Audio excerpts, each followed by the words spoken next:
Hello Internet, this is TheRoschi, and I'm back with some more Genshin Impact gameplay, and today we have Yelan's Story Quest. That's right, we are doing Yelan's Story Quest, and the thing about Yelan is that she's pretty awesome.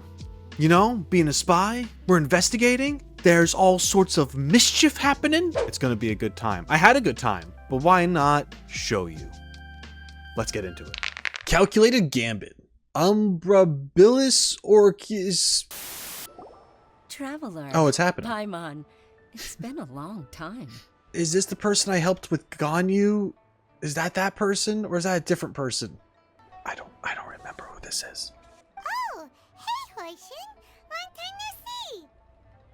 Yeah. Fancy meeting you here. How's work these days? Thanks to the help of people like you and colleagues like Ganyu, better all the time. Of course I remembered from Ganyu's quest. Of course I did. I technically did.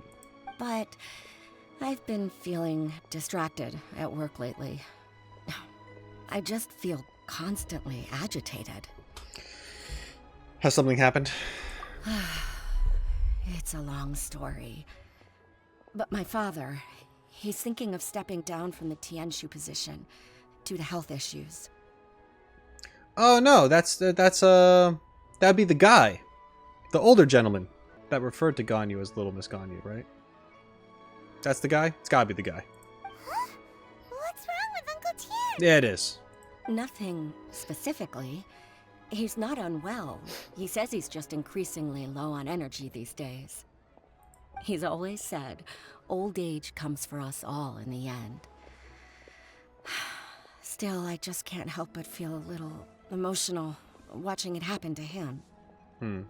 Anyway, my father's currently on the second floor of Yangsheng Tea House. Why don't you come pay him a visit with me? He seems very fond of you, too. I'm sure chatting with you will make him very happy. Yes. Sure, let's go. Alright, Uncle Tian.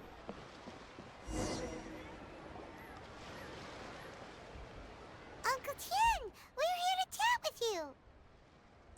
Oh? What a lovely surprise. Welcome. Hoishin, why don't you go downstairs and get the shopkeeper to make us a fresh pot of tea?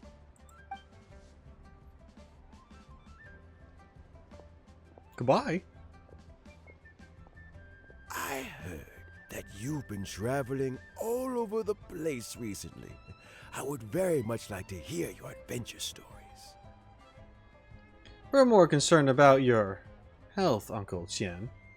Is everything okay? We heard you caught the AGE. Hoishin told you, didn't she? Don't worry. I'm quite alright. It's just the years gradually catching up with me. As I grow older, I'm starting to find that with many things, though the mind is willing, the flesh is weak. Especially recently, I've noticed a rather drastic drop in my energy levels. I am still very much in good standing as the Tianshu today. Nevertheless, I wish to pass on the position before my mental acuity begins to decline beyond redemption. I don't want to make it a big deal, but I'm gonna. It really bothers me that the line art of his face goes down past his beard. It looks like his beard's fake now. And now I can't get that out of my head. And I'm sorry for hurting you the same way. How difficult is it to transfer the Tianshu position? Oh, well, you see, the Tianshu is a rather unique position among the Liu Qixing. Historically speaking, the Tianshu rarely appears in public. We stay behind the scenes, planning and giving advice, so a public selection process would not be suitable. We also want to keep any prospective Tianshu candidates free from influence by outside forces, so we tend to be as discreet as possible in their assessment and appointment. For these reasons, the incumbent Tianshu typically recommends their candidate of choice, and this is then approved by the other Qixing members. So in other words, you pick someone, and then Lady Keqing, Lady Ningguang, and the other Qixing appoint them? Correct. Unfortunately, due to my health, I won't be able to assess every candidate myself. Not to despair, however, because I found someone exceptionally capable to act on my behalf as assessment officer. In fact, I believe you recently became acquainted with her yourself. Oh? Who is it? Yelan. I'm heartbroken. I thought it might take you a little longer than this to forget all about me. It's Yelan! Jackpot. Uncle Tian here asked me to assess 3 candidates for him. She said jackpot because, like, casinos and gambling and dice, and it's like her vibe, and okay. Fancy joining me? You'll be among the first to get to know the next Tianshu. Might be a good opportunity for you. Okay. What do you think? It's a good opportunity. I'm not really interested. It's a good opportunity. We should get to know some important figures. Paimon thinks so too. It can't be a bad thing to be on good terms with a new Qixing, right? Right. Alright then. Though, I gotta say, Uncle Tian, you say you're into behind-the-scenes planning? My work's of the covert variety too. Don't you think I might make a good Tianshu? Maybe? Do Tianshus get to kill people? Huh? Yelan, you want to be the next Tianshu? She wants the power. I'm not opposed to the idea, but I suspect Ningguang wouldn't let you go very easily after how long you've been working together. Oh, that's true. Ningguang would just be like, no, I need you to keep doing your thing for me because you're good at it. And I'm not going to get someone else who's not good at doing it to do it. Because you're the best. Why would I let you be on my level when I could own you instead? You know what I mean? God damn it. So, how about this? If your investigation reveals that none of the other candidates are qualified for the position, I'll recommend you for the job. I mean, if they turn up dead, then that's pretty easy. Deal. Well, you guys take your time. Everything's all set for the assessments to go ahead. Meet me on the first floor when you're ready. Until then, have a pleasant conversation. Oh, and no need to pay for your tea. As the new owner of this fine establishment, this runs on the house. Oh, thanks! How'd you become the owner? Did you kill the last guy? I don't know why I assume you kill everybody. I also don't think I'm wrong to assume that.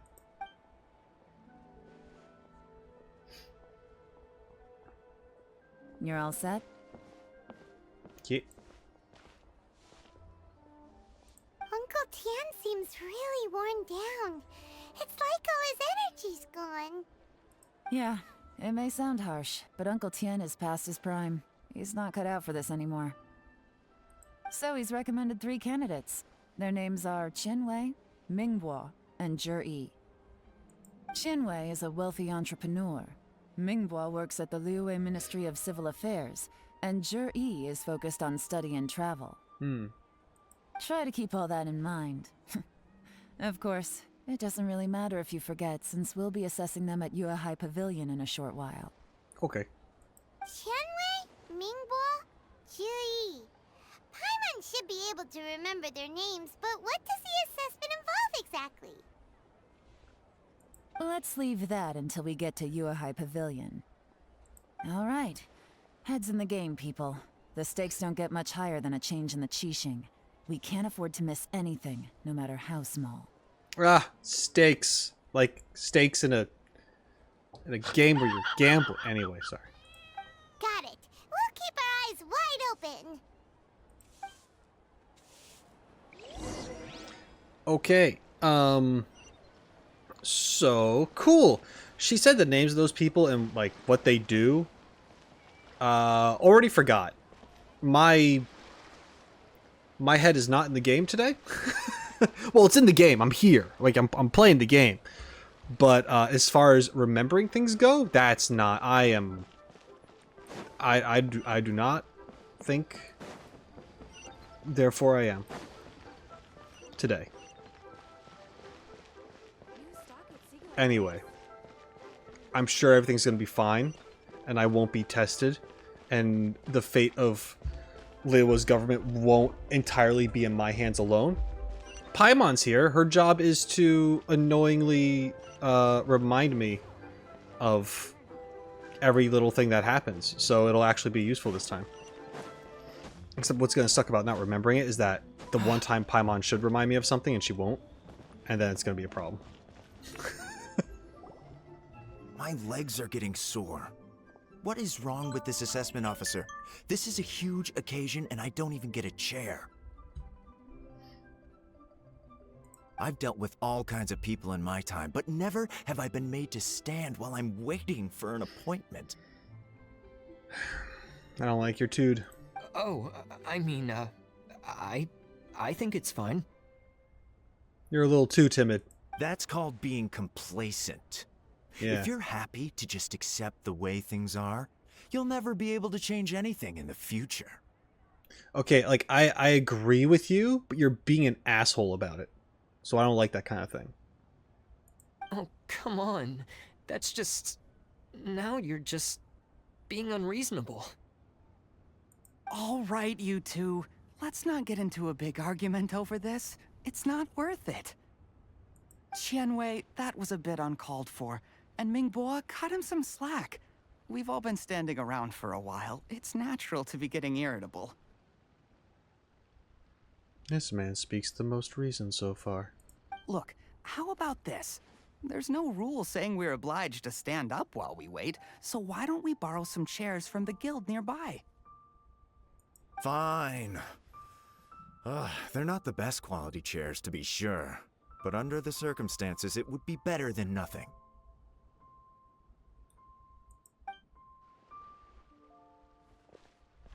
It looks like all 3 candidates have arrived. Oh, it was those 3?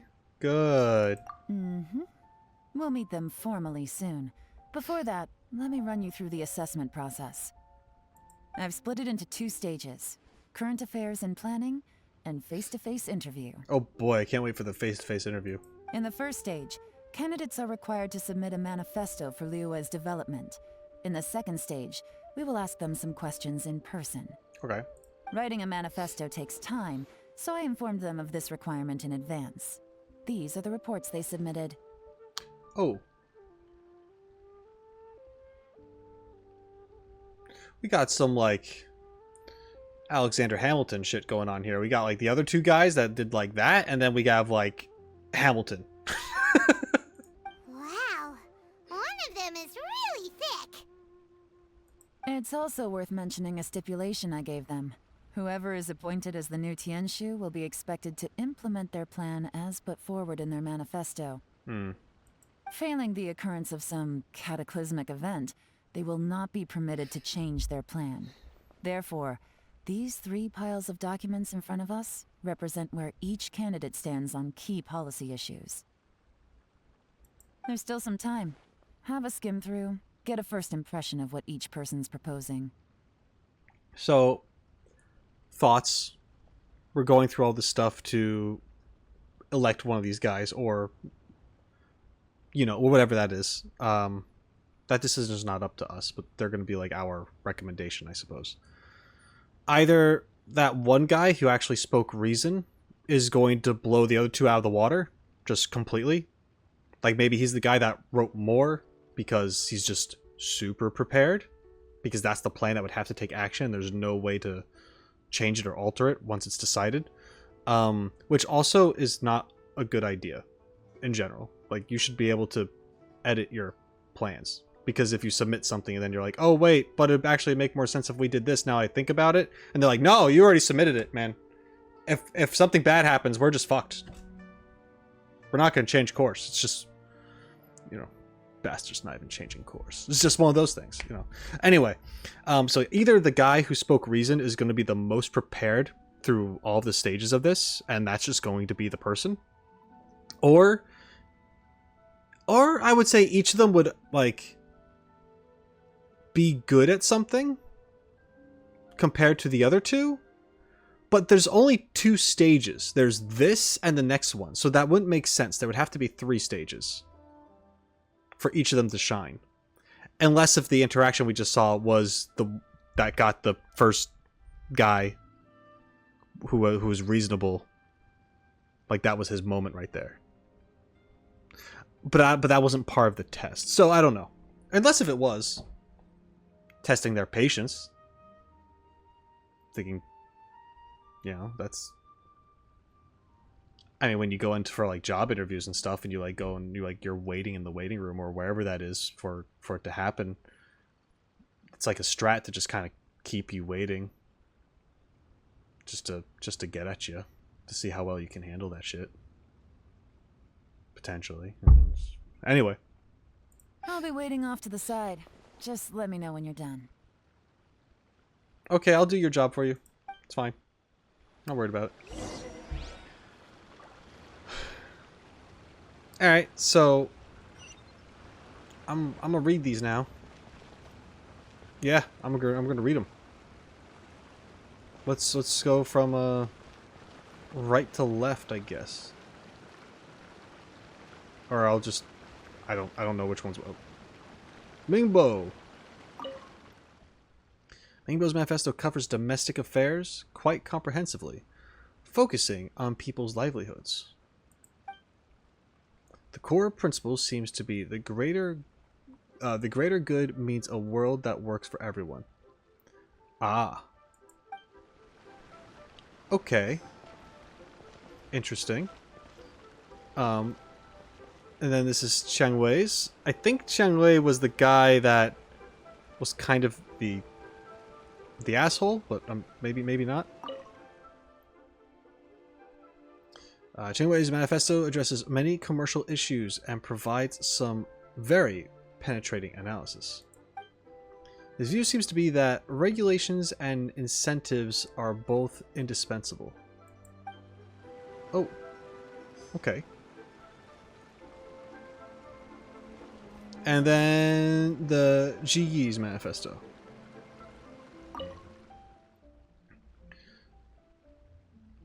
Zhiyi's manifesto covers domestic affairs, foreign affairs, and checks and balances, all in great detail. The focus seems to be problem solving. It provides concise and clear solutions to various problems. It's so thick that you only have time to skim through it roughly.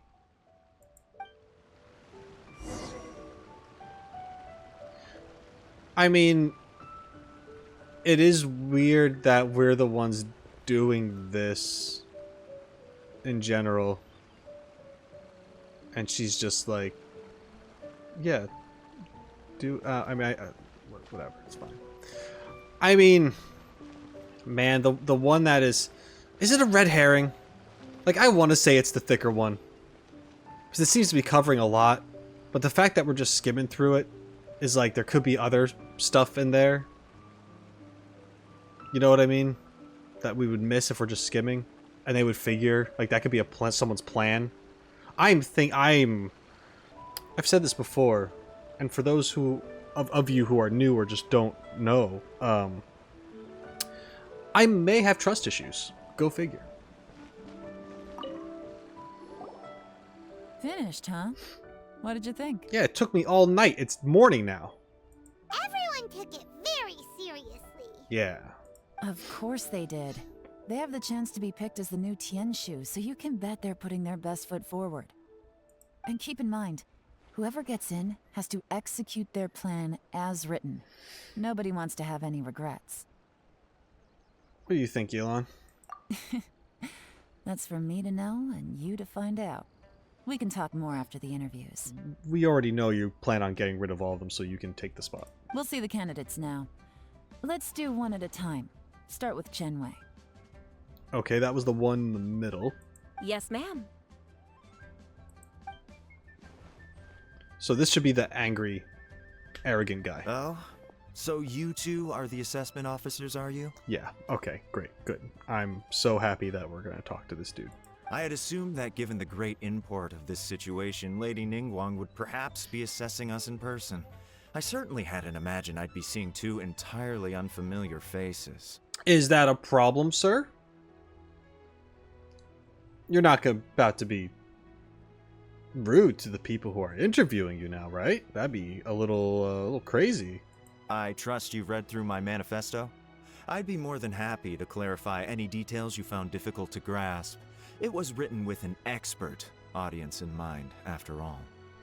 Wow. Okay. You already failed. Immediately. Mind your tone, mister. Yeah. Relax. It wasn't intended as a personal slight against anyone in particular. I was simply stating a fact. And now you don't tell us to relax either. It doesn't work that. This guy fucking sucks. This guy's. I mean, he's supposed to be bad, right? Anyway, man, your communication skills. Did you learn them from Cloud Retainer? Damn. Okay. Wow. Just shooting shots at Cloud Retainer out of nowhere. My bad. At the same time, Cloud Retainer is kind of a dick. Well, she's nicer when you first meet her, she's a jerk to you. She's better now. But in the beginning, she's not the nicest. So I get it. But still, I don't need to throw her under the bus. She's not even here. Communication skills, man. Cloud Retainer? You know this Adeptus? Oh, yes, I remember now. You must be the traveler that people are constantly talking about. Yeah. I guess. With your sterling reputation, you must have a respectable level of erudition. Perhaps you will be able to understand the concepts I have put forward. Yeah, although I shouldn't get my hopes up. What the you don't even have to say that last line. You don't even have to say that. I'm gonna throw you in the river. How about that? Oh, is it my turn? Yes. Yes. Please introduce yourself. I'm, Mingbo. I work in the Ministry of Civil Affairs. I've worked there for, 9 years, 5 months, and 3 days. In that time, I've handled, 2,347 cases. It's pretty good. I have 12 active cases at the moment. They should be concluded in, 16 days? Nice. My current work is related to urban planning, and I'm also responsible for, auditing the accounts. To be more precise, there are 3 parts to the accounts, namely... Mingbo, this is all great and all, but... here's the thing. Who asked? Is it just Paimon, or is he not very good at public speaking? He's not good at public speaking, but he is, like, efficient. So, man, but they're looking for someone to be, like, a representative, too, so you need someone who's good at both. Not that I think it's going to be this guy anyway that gets chosen, but still. You know what? Let's leave the self-introduction there and move on to some questions. Yeah. Yelan's doing the nicer version of Who Asked. Oh, okay. Sorry. Don't apologize.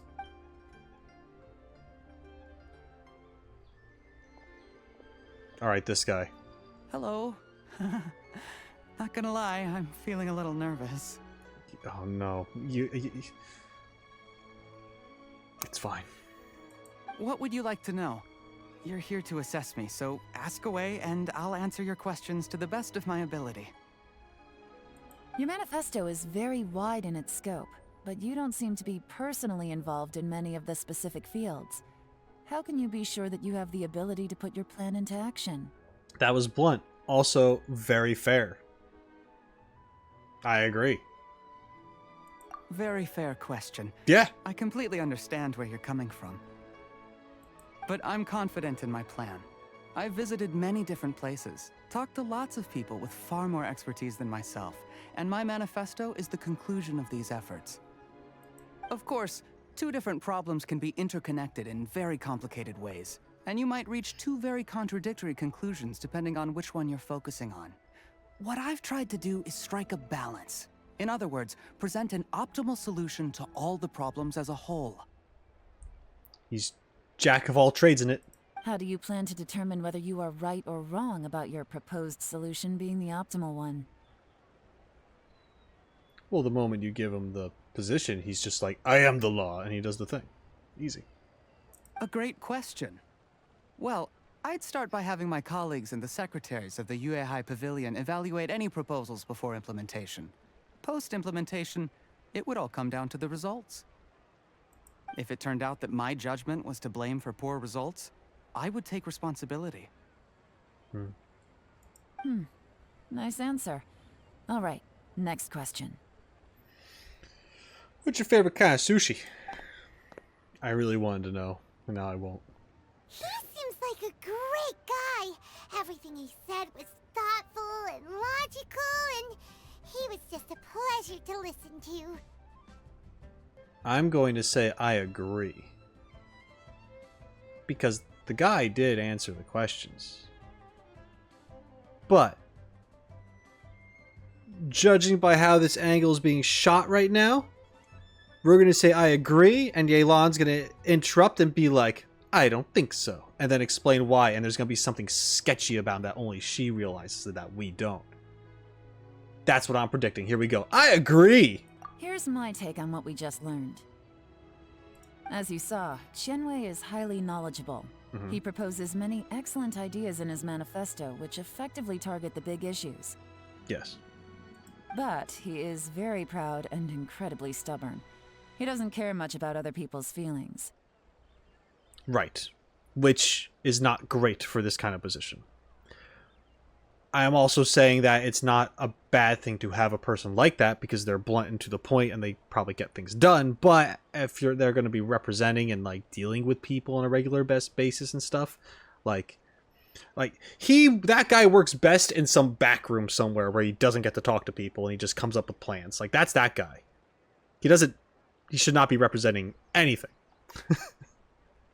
Same thing with the other dude because he's just not good at public speaking, but he's like really efficient. Mingbo's plan is more thorough and more measured. You can tell he's meticulous in his work, very detail-oriented. But he and Qianwei are otherwise polar opposites. Mingbo is not very articulate and comes across as very timid in conversation. Yes.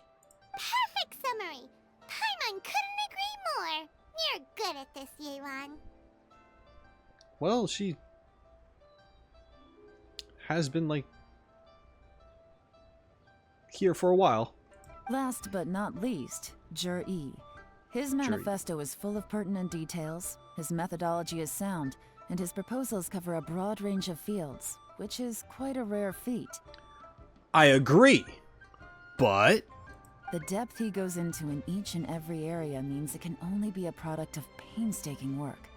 Plus, he is modest and good at dealing with people. yes, I think so too. But what really interests me is that many of his views happen to coincide with Uncle Tian's. Oh. Having someone like Zhiyi take the position would certainly put Uncle Tian's mind at rest. Yes, I think that as well. However, Great. We'll see. Let's go back and report to Uncle Tian. oh. Okay. Something weird's gotta happen. Right? It can't be that easy. Something's gonna happen. You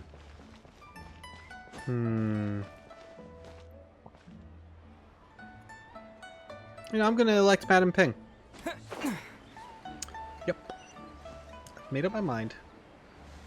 Uncle Tian, it's Madam Ping. That's the lady you want. Yeah, you might think she's older than you or whatever that is, but trust me, she'll be fine. Let's tell him about Zhiyi.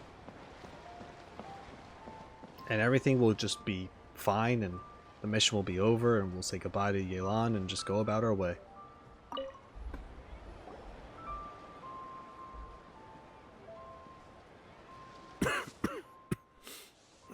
I see. Then it's more or less as I anticipated. All right, then let me ask this. The ideas in Zhiyi's manifesto are very similar to your own.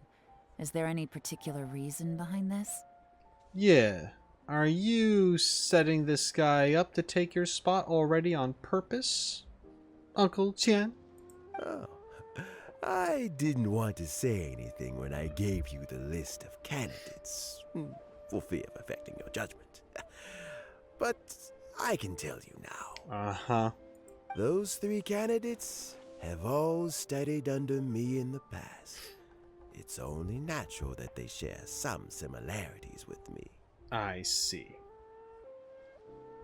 But Xin Wei went on to focus on his business, and Ming Bo has always been occupied with his work at the Ministry of Civil Affairs. Of all of them, Zhiyi was with me for the longest duration. Whoa! So how did you get to know them all, Uncle Tian? He just told us. They worked under him. They Paimon.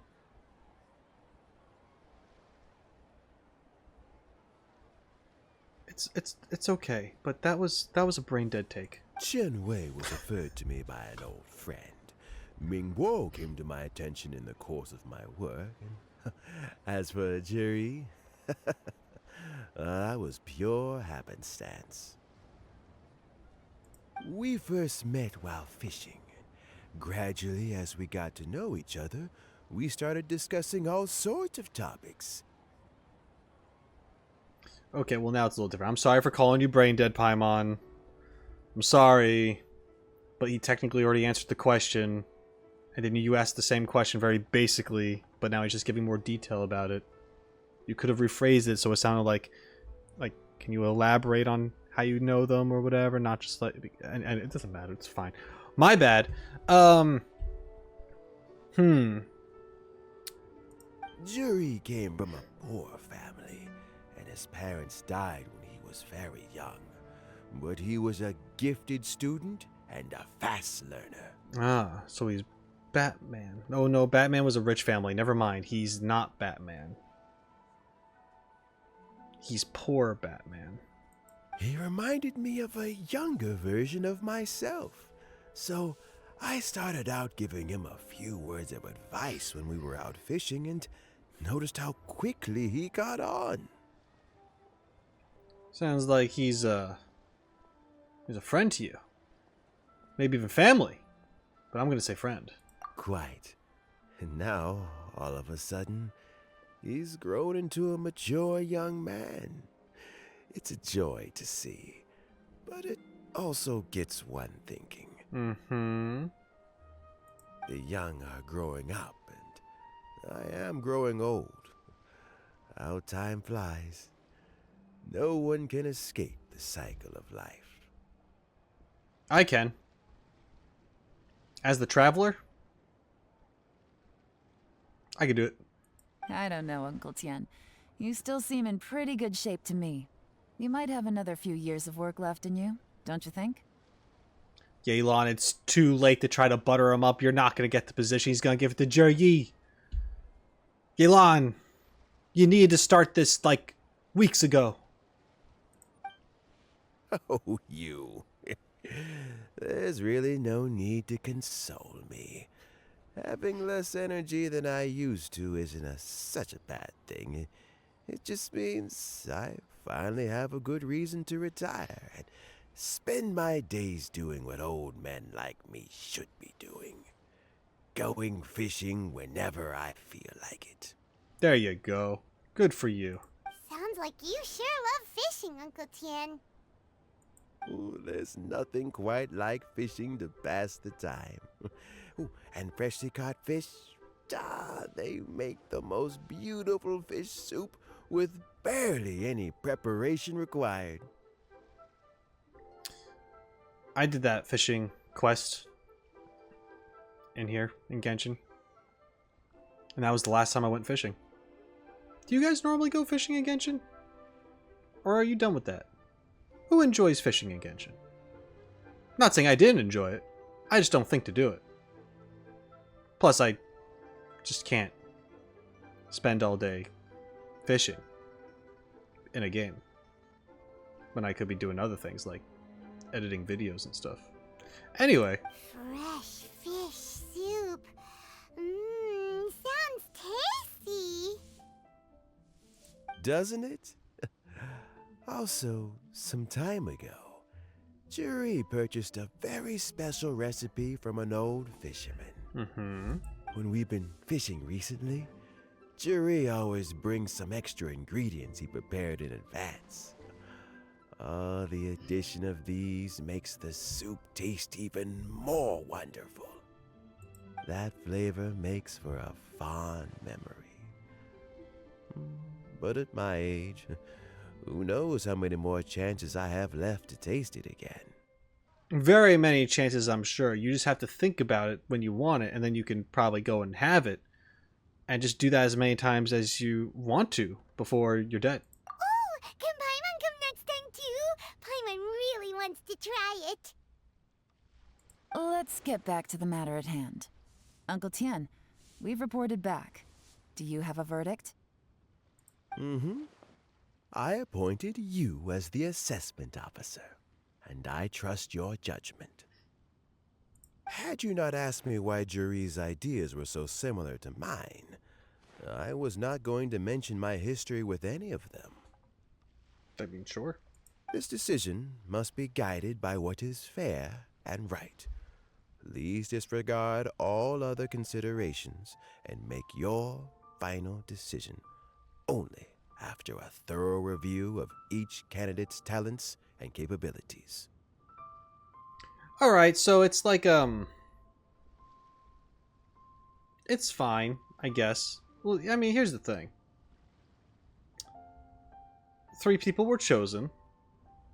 I imagine that, I don't know if these are just people that... I missed the part where if he chose these candidates, which I think he did, or if they're people who are, what's the word? Not volunteering, not enlisting. Whatever. They're trying out for the position, right? They're doing the interview, whatever that is. So, like, I don't know if it was their... I can't remember if it was their choice or if he chose them, because those three, one of them will make the spot. So, if it's him choosing the candidates, then, yeah, there is bias, because the 3 people he picked were all people under him, and not someone else, right? Because there could be plenty of capable people who just worked or studied, trained under another person. At the same time, I get his logic, and you would want someone, or he would want someone with a similar mindset, at least in some ways or most ways to him, to take his spot because of his beliefs and how he's carried himself and done things up until now. Now that that's being said, him saying that he did not tell us this information before we did the assessment, that's good. That shows that it's not all... I mean... But obviously, he is leaning towards Zhiyi. He's not telling us, but it makes the most sense. And he said he's been the one under him for so long. Remember, oh, the game's freaking out a must little bit. be thorough. Understood. Come on, Let's go talk somewhere else. Bye-bye, Uncle Tian. Look after yourself.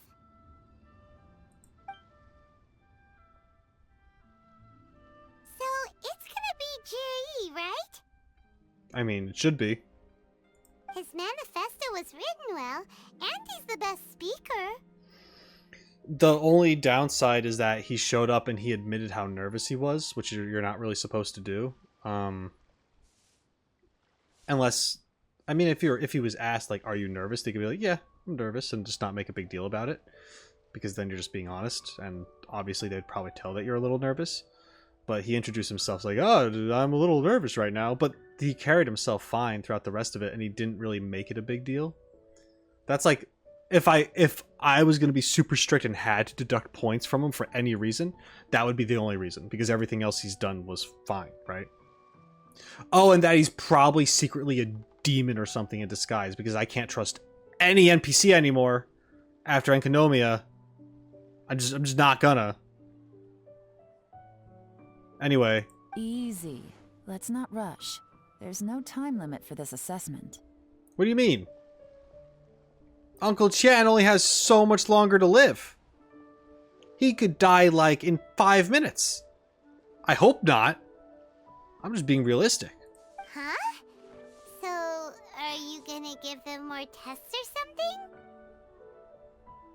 I wouldn't say that's a bad idea if you really weren't sure, but I think the choice is fairly obvious. Until we find out something is weird about Zhiyi.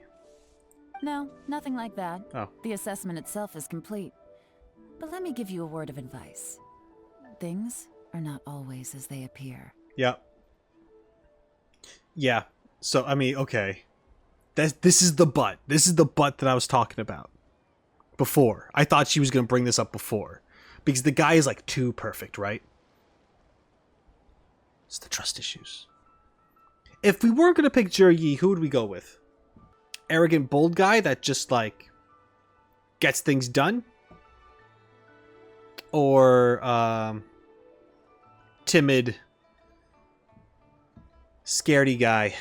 But he's done a lot of work.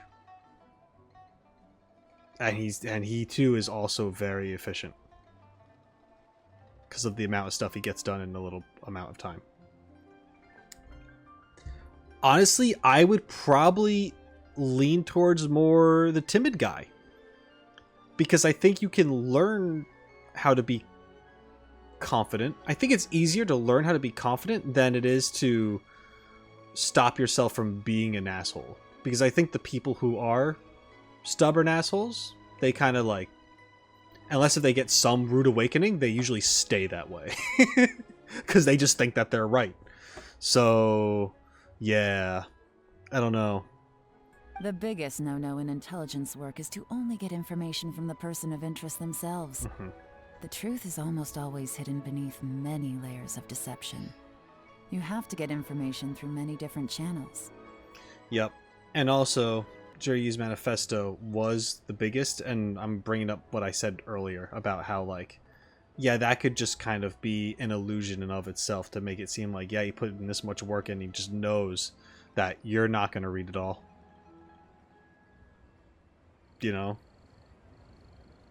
It's like an English teacher grading papers. Like, they don't... I mean, maybe they do. But if you have a class of, like... I mean, especially in, like, bigger high schools or whatever. When you have, like, hundreds of kids in a class because it's just like a lecture. Like, do you think they're reading all those papers? No. They're skimming through that shit. Yeah, so... I mean, I went to a really small high school. Smallish. I mean, I don't think there was more than 20 kids in a class. Couldn't have been. I don't think so. Anyway. For example, Wenyuan, Shanghua. Yes? Oh! You got ninjas too! Just like Ayato. Lady Yelan, what are your orders? I like your vests with the fur. Ugh! Who are they? Where did they come from? tried to make a boots with the fur joke and I just couldn't do it. Anyway. Did they scare you? These two are Wenyuan and Shanghua. They work for me. Hello. Ajdaha in different clothes. As my trusted assistants, they Aged are on. always standing guard nearby. They also perform various assignments as required.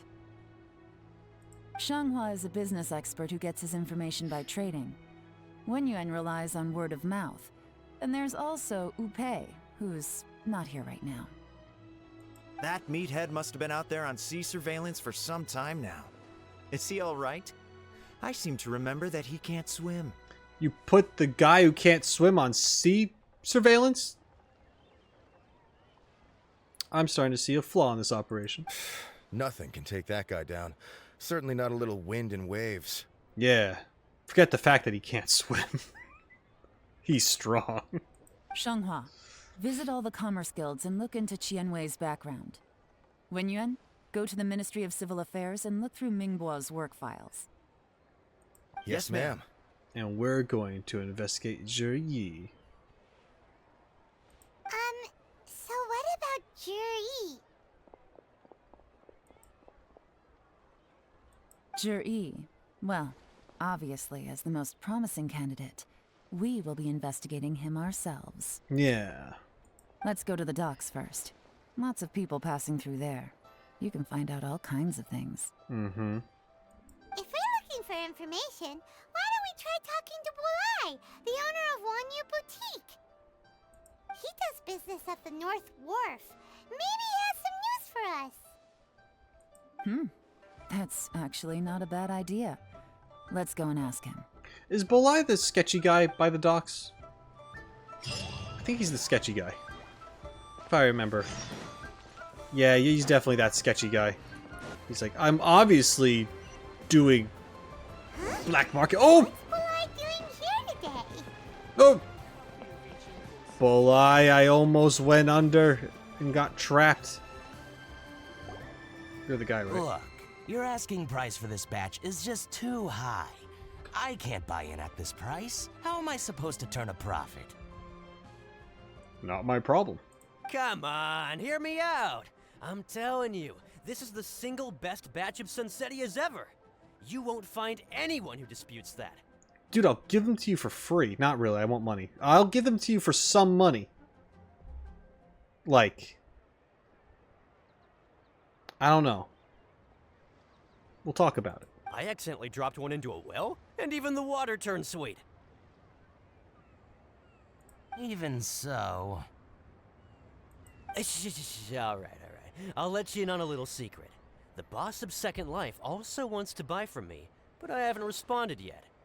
Oh, I see what you're doing here. Bolai hates the guy at Second Life. If you won't take him, I'll just have to partner with them instead. And neither of us wants that. Well, if you don't want it, I don't know why you'd say that last line. Anyway. Okay, well, when you put it that way, I'll accept your asking price. I'll take all your stock. Don't sell a single one to Second Life. Bro, you just got skamazed. Got scammed so hard. Oh, what are you doing here? Watching you get scammed? And to be clear, these Sunsettias are mine. I got to them first. Don't get any ideas. I got more than enough in my bag that I could have sold you for much cheaper, probably. Actually, we want to ask you about a guy called Zhiyi. Have you heard of him before? Zhiyi? Yes, he's quite well known. Ah, what do you know? I've heard a story about him. They say he was born into poverty. His parents died when he was young, and he was treated cruelly by the local community. Why would the local community treat him cruelly? Because he was like, was he homeless and poor because his parents died and he's like, you know, I mean, I know he was poor, but I mean, like, why? What the hell's wrong with people? One of his neighbors was terribly rude to him all the time, but Zhiyi never retaliated. And when his neighbor went bankrupt, he even helped support the family. He returned cruelty with kindness, injustice with peace offerings. A gentleman of talent and character, and...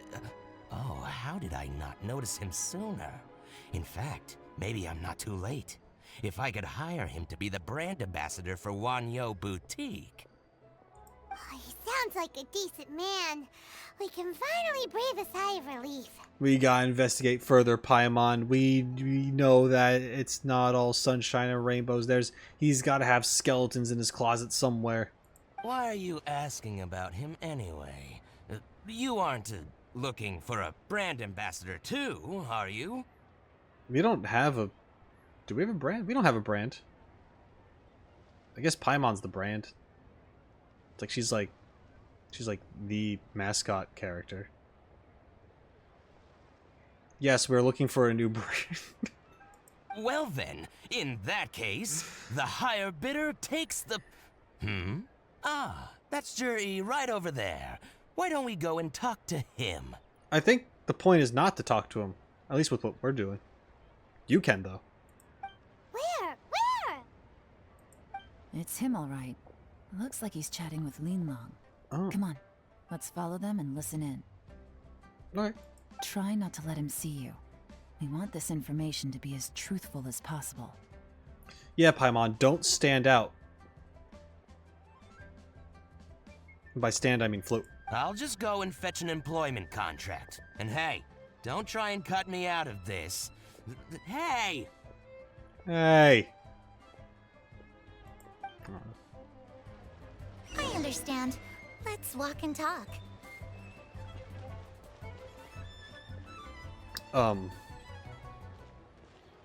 Yeah, we're gonna walk and...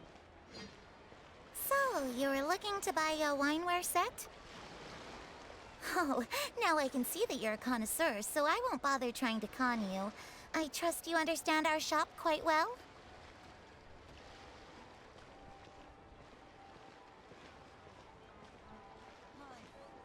The truth is, an old friend of mine, who likes to have a drink now and then, he fancies himself as a man of culture, but doesn't care for needless extravagance. So I thought I might buy him a set of high-quality fakes. How very thoughtful of you. Leave it to me, then. Come and collect it at Shigu Antiques whenever is convenient. Man of culture. You talking about Zhongli? Do you know Zhongli? Zhiyi, do you know? Thank you very much, Miss Yelan. Zhiyi? It's my pleasure, Mr. Zhiyi. Zhiyi. These days, it's quite rare for someone of your standing to still keep up with their old friends. It's nice to see. I'll be sure to pick out a good set for you. You can count on me. Alright. We're gonna still follow him, I guess. Oh, or not. We're good. Zhiyi seems to get along really well with everyone. Yeah, too well. He's obviously brainwashing people. Are you satisfied now, Yelan? Seems like everyone thinks Zhiyi's a great guy. No, Paimon, we have to look deeper. The skeletons, Paimon. The closet, Paimon. We have to find his closet. We shouldn't jump to conclusions just yet. Let's go check out the wharf where he usually goes fishing. Yeah. We'll ask the fish. Do we have to? Yes. Wait, you're not just trying to dig up some dirt on Zhiyi because you want to be Tian yourself, are you? No, Paimon. She would just kill him. It's so much easier that way. No one would even know. Maybe Ningguang would know. But Ningguang likes Yelan. Maybe I am. Maybe I'm not. But hey, if I do become Tianshu, I'll look out for you guys. You know, I'm not opposed. Honestly. I don't think it's gonna happen, but I mean, like, I'm not... Because I wouldn't really want the other two to take the job, for reasons I said before. How they're not, like... People? Well, they're people. Well, they're not. They're video game characters. But they're people without people skills. That's...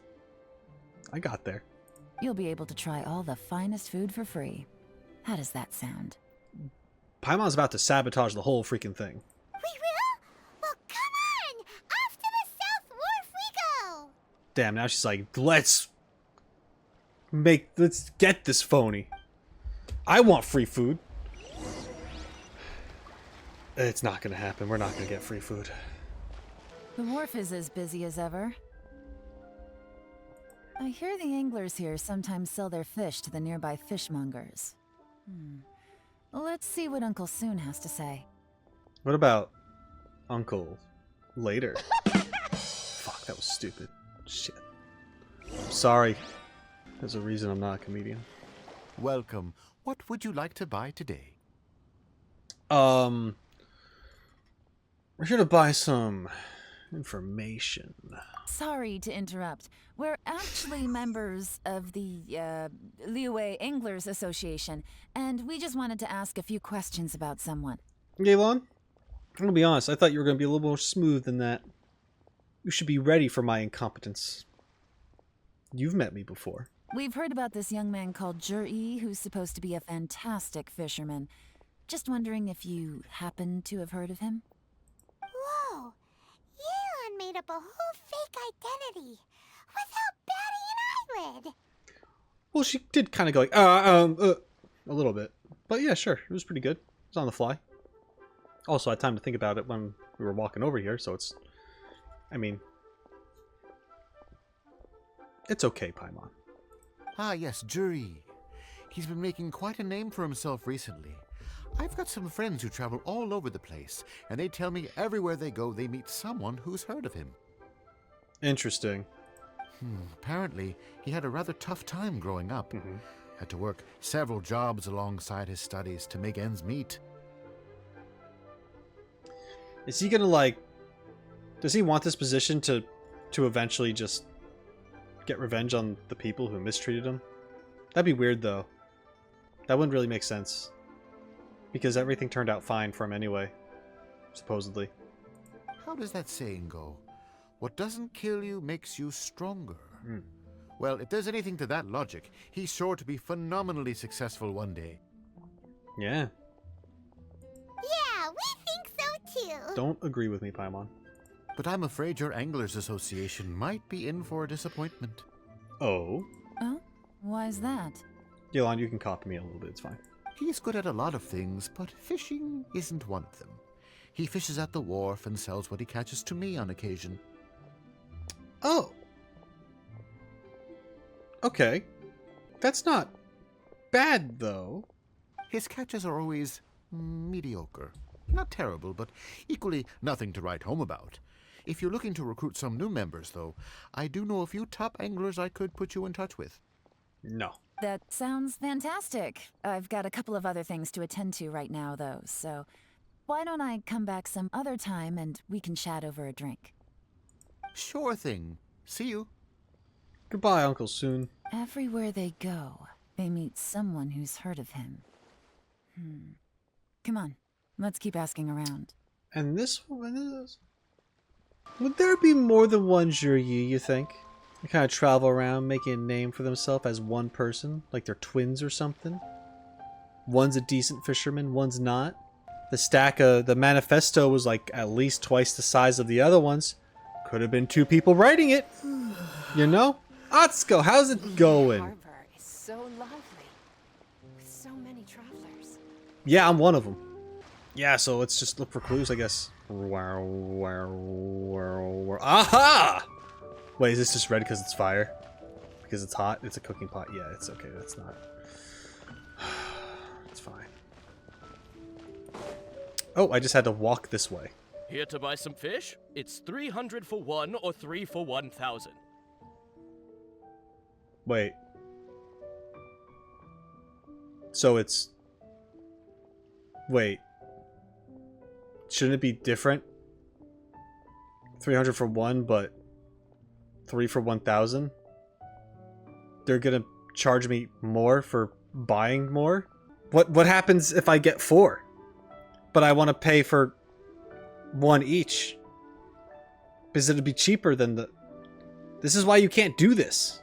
I don't even go to business. What kind of ship are you trying to sail here, buddy? You better hurry. When they're gone, they're gone. Yeah. So is your livelihood. What? Hello, we're from the Society for Fish Price Research. All We'd right. just like to ask a few questions. If Paimon goes, wow, she just made that up on the spot. Again, I'm just going to hit her in the head with a frying pan. Wow, she switched identity again. I wish I had a frying pan. Jesus Christ. She stumbled so hard, Paimon. I like Yelan. But Atsuko, hi, how's it going? You want some fish? Okay, bye, I guess, whatever. Anyway, what I was saying, I don't know what I was saying.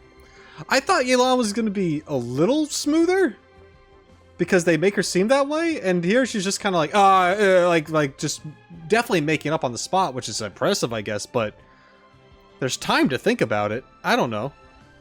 And Paimon being impressed all the time is not making me impressed. Not sure what they're trying to do. Society for Fish Price Research? Yeah. I haven't done anything illegal. Stay out of my business. Your prices are illegal. They're not, but they don't make any sense. Please, don't worry. We're just here to conduct a simple survey. Yeah, like, where'd you get the idea of charging more for people buying more? What is that? We've heard about a certain Zhiyi who's been selling fresh fish at low prices in this area recently. Do you know anything about this? Yeah, what do you know, pal? So this isn't about me. You should have said something, you know. I know the guy. I can tell you what I know. Mm-hmm. I haven't heard anything about him selling fresh fish at low prices, but it wouldn't surprise me if it was him. This guy's voice sounds like it's me trying to do voices for characters in the game. I don't consider that a good thing, but I mean... Oh? Why is that? Because he's so poor. His parents died when he was very young, and his alcoholic father still owed a huge amount of debt. No one wanted anything to do with him. Oh. That's why. He wasn't just poor because of misfortunate things, but because his dad. Right. Well, that still sucks that he got screwed over from it. I would still sympathize with that. It's not his fault his dad was an alcoholic. He was still a kid when he first came to the wharf. His clothes were ragged and he had a bandage wrapped around his head. Oh. And he managed to survive, thanks to Uncle Tian, who gave him some food. But still to this day, he doesn't have a lot of mora to his name. Okay, but that shouldn't matter on the kind of person he is, whether or not he has money or not, right? I mean, he can afford to eat and everything, but you'll often see him haggling with others over just a few mora, so I wouldn't be surprised to find out he's been selling a few fish. Okay. Interesting.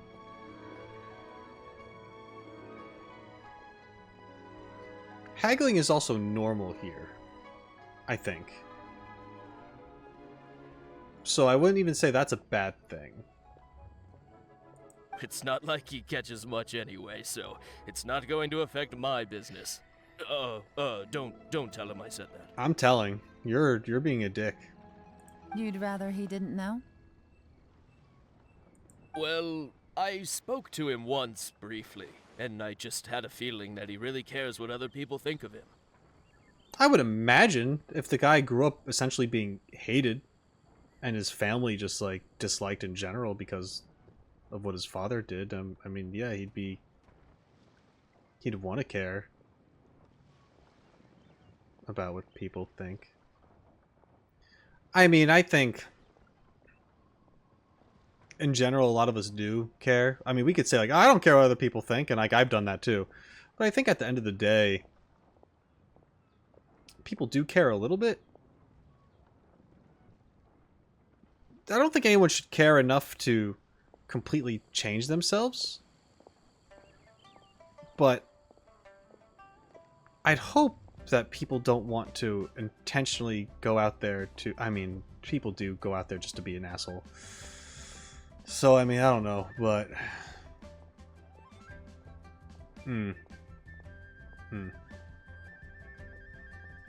Hard to explain. If you're someone who is trying to make a name for yourself in some way, shape, or form, you should care a little bit about what people think. You should care about what image you have.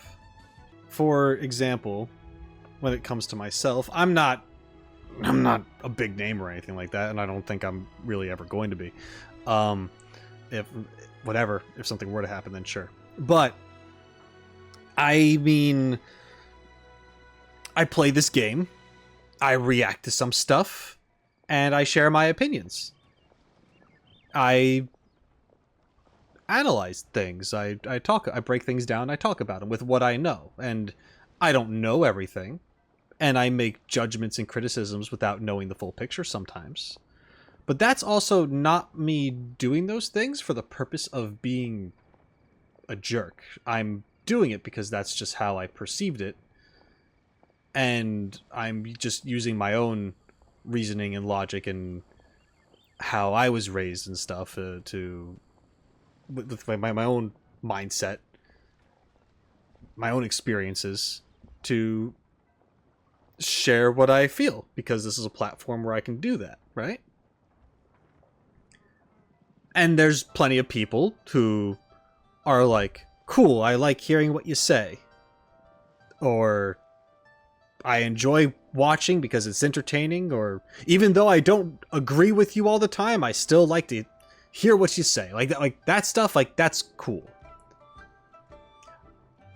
And then there's times where people will just assume that I'm a jackwagon because I have a different opinion, or because I went a little too hard at something that they don't really see the reason for me going that hard at. And I get it. To them, I confuse them, or I look not intelligent, or maybe I seem pretentious or pompous, or whatever that is. And that's not the intention behind the reason why I talk. It's literally just to talk, to share thoughts, and to hopefully entertain in some way, to get engagement and all that stuff. And yes, I have argued with people in the comments. I'm not going to say that I haven't. I'm not some super upstanding guy that can turn the other cheek so easily. When someone says something that offends me, of course I'm going to be like, well, fuck you too. Or I try not to do it as much these days, but if someone says, like, I don't get your point, and they give me some counterpoints, I'm not necessarily angry, but I am going to want to continue to elaborate and defend my point of view. At the same time, I'm not trying to shut anyone down. I know I can get aggressive, but I'm not trying to. I forgot where I was going with this. Well, yeah, about how you're seen. So, like, I feel like people will do certain things and present themselves a certain way, and it just depends on how they're perceived as well. So, if this guy is working his way up to a position where he wants to be seen in front of people, and he's had a rough life, and he's dealt with people disliking him, but now he has that chance to do so, he has that opportunity, he's going to have been wanting to build himself into this figure that, for the most part, people can sympathize with and like. So I wouldn't put it past this guy for going around making friends, talking to people, making acquaintances, whatever that is, you know, fishing, being on the dock, mingling with people. Although he's not the best fisherman, he's still haggling, he's still talking, he's having conversation, he's making his presence known, he's sharing his backstory. People can sympathize with that. And then he's also been, like, studying under one of the guys of Liyue. Yeah, it could be argued that maybe this guy is caring about what people actually think about him, because that's how he's going to make it. He's going to use his story to make it. And people have done that before. How many times have you seen a freaking politician that's just like, I'm just like the everyman. I live just like you. Whether or not it was true or not, they try to do that. They try to have people relate to them or feel sorry for them. So they'd be like, man, they came so far. It's a thing. It's a strategy. So, yeah, I mean, maybe Zhiyi is scum to some people because he uses his own backstory as ammunition for himself, for fuel to pull ahead of other people, potentially. Maybe. Or maybe he's just a real honest guy and he's genuine and he is just trying to talk to people. Who knows? It could go both ways, and is either side wrong? It's just what it is. That's how I'm seeing it right now, until we actually find the skeleton in his closet. Boy, that was a lot. Probably a lot more than I should have shared. It's fine. Here we go. I think he has pretty low self-esteem, but hey, it's hardly my place to say anything. What he's achieved already puts most people to shame. Well, let's not say that. Let's not compare him to other... Let's not... And nobody's perfect. I just wouldn't want to upset him. That's all. Why wouldn't you want to upset him? Because you sympathize, you feel bad, or because he's going to get you? I see. Well, thank you for sharing that with us. Not a problem.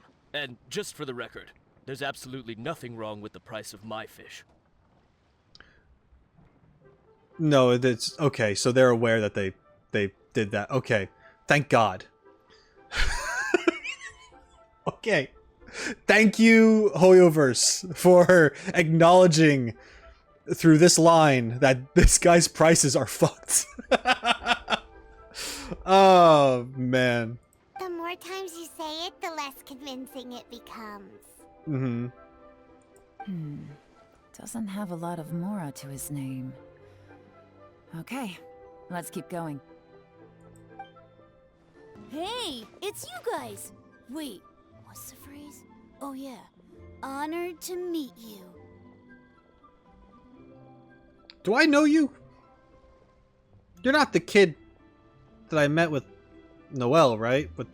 At the blacksmith with the sword talk, and now you wanted to be like an adventurer or some shit? That kid had brown hair, I think. You have white hair. What happened? Why are you... What happened? Is he a ghost? I don't mind it. I'm just curious. What's up with that? I have it. 2 years ago, this was brown. Now it's not. I'm in my 30s. Anyway. What brings you to me?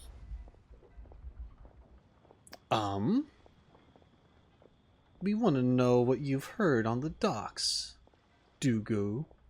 The truth is, we are but newcomers to this territory. We heard tell of a great martial artist, Master Dugu, who knows everything there is to know. Hence, we sought you out to ask for your guidance. Yeah. Really? People said I know everything there is to know? You're Master Dugu? The great martial artist of the docks? But of course. We also heard that Master Dugu is a kind and virtuous swordsman who never turns away anyone who comes with questions. Oh, it might actually be that kid. Great! So what do you wish to know? Nothing happens on this street that I don't know about. Good. Where's the money? Now she's lying to a kid.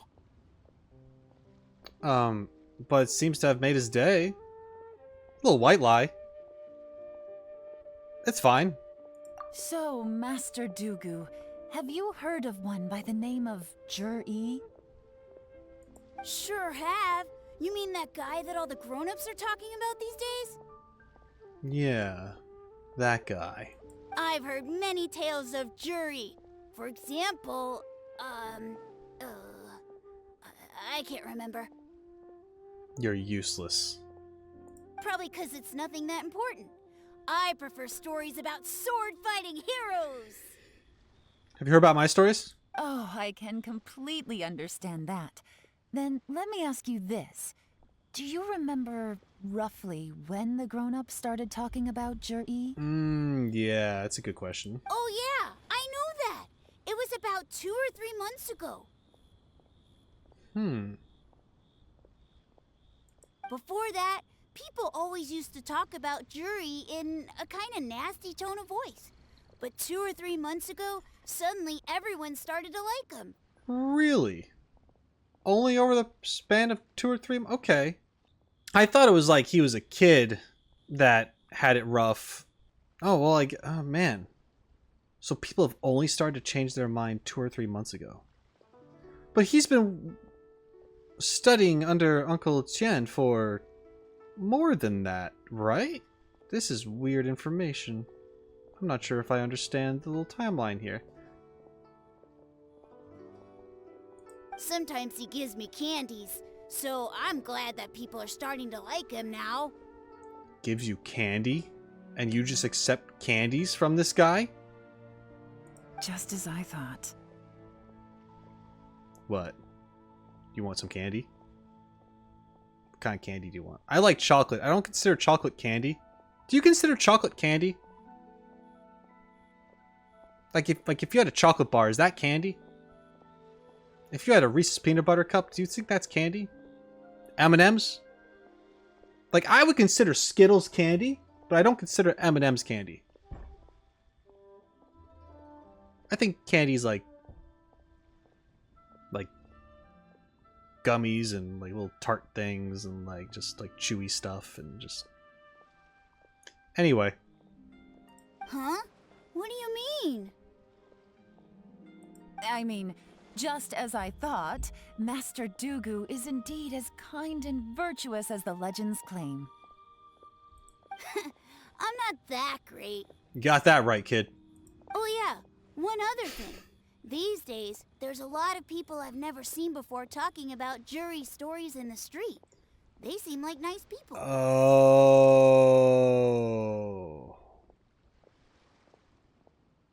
I see. I think I'm starting to understand now, too. Oh, definitely. Great! So next time I see them, I'll say hi. And I guess I can share some of my candies with them, too. No one told you to do that, but hey, you do you, man. Certainly. You can also tell my friend in Yenshang Tea House about what they're up to. I'm sure my friend would also like to say hi to them. Thank you, ma'am. You're welcome. Well then, fare thee well, Master Dugu. Although she lied, technically, it's a kid. I do like how she's playing it up for this kid. Like there's something that it's kind of wholesome, you know, humoring him like this, and he's into it. Like, I don't know, it's nice. It's not I don't consider it a bad thing. Until we meet again. Goodbye. Any of that sound strange to you? Yeah, I heard it. We got some plants. Strange? What was strange about it? Allow Yelan to explain, Paimon. Zhiyi seems to have a great reputation. Uncle Soon and Uncle Gas spoke highly of him, and Dugu Shuo seems to like him too. But the reputation spread 2 or 3 months ago from people who were never seen in Liyue before. Randos. As if it's been a part of a plan. Once again, I mean, unless there's something else up to it, I think it's going back to what I said before, how his story is being used as a strategy to promote himself in a way. But I also don't think that's necessarily wrong. I mean, if he was smart enough to essentially do a subtle campaign for himself, and it's working, that might prove that maybe he's more intelligent and fit for the job than even before. Because he can plan out things like this, and you're not going to know unless if you investigate this hard. I think I see where it's going, but I don't see the problem with it. Hi, Atsuko. I don't see the problem with it yet. But maybe that's me. Maybe people are seeing this right now like, oh my god, it's crazy that he's doing. I don't know. I just don't see the problem. Maybe I will be surprised. Maybe there is something that I'm not catching. True. But the issue is, where did his sudden celebrity come from? It almost seems too good to be true. Sudden? Too good to be true? What do you mean? So he returns cruelty with kindness, and had to work to support his studies. These are the kinds of things that make someone well known in their hometown. But Uncle Soon said even his friends who travel far and wide hear about him wherever they go. That's a little over the top, if you ask me. They're spreading out. He's getting people to talk about him all over the place. Do you remember what Dugu Shuo said about Zhiyi's stories? Clearly they left him with a good impression of the guy. But beyond that, he wasn't interested in the details. That's the reaction I would expect from any normal person. Plus, there's the fact that all this praise of Zhiyi has only been happening within the last 2 or 3 months. Mm-hmm.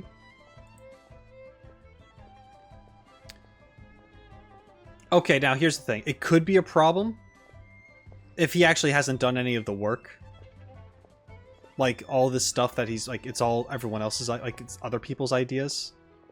But how do you get these people to trust him to do this? Unless they're just paid, and that's why he still doesn't have money? I don't know. Yeah, it's like, if he's campaigning himself, that's not a problem. But if he actually doesn't have the skills to run, and he's just making it seem like he does, then that's not great. But Uncle Tian knows him and knows what he's learned.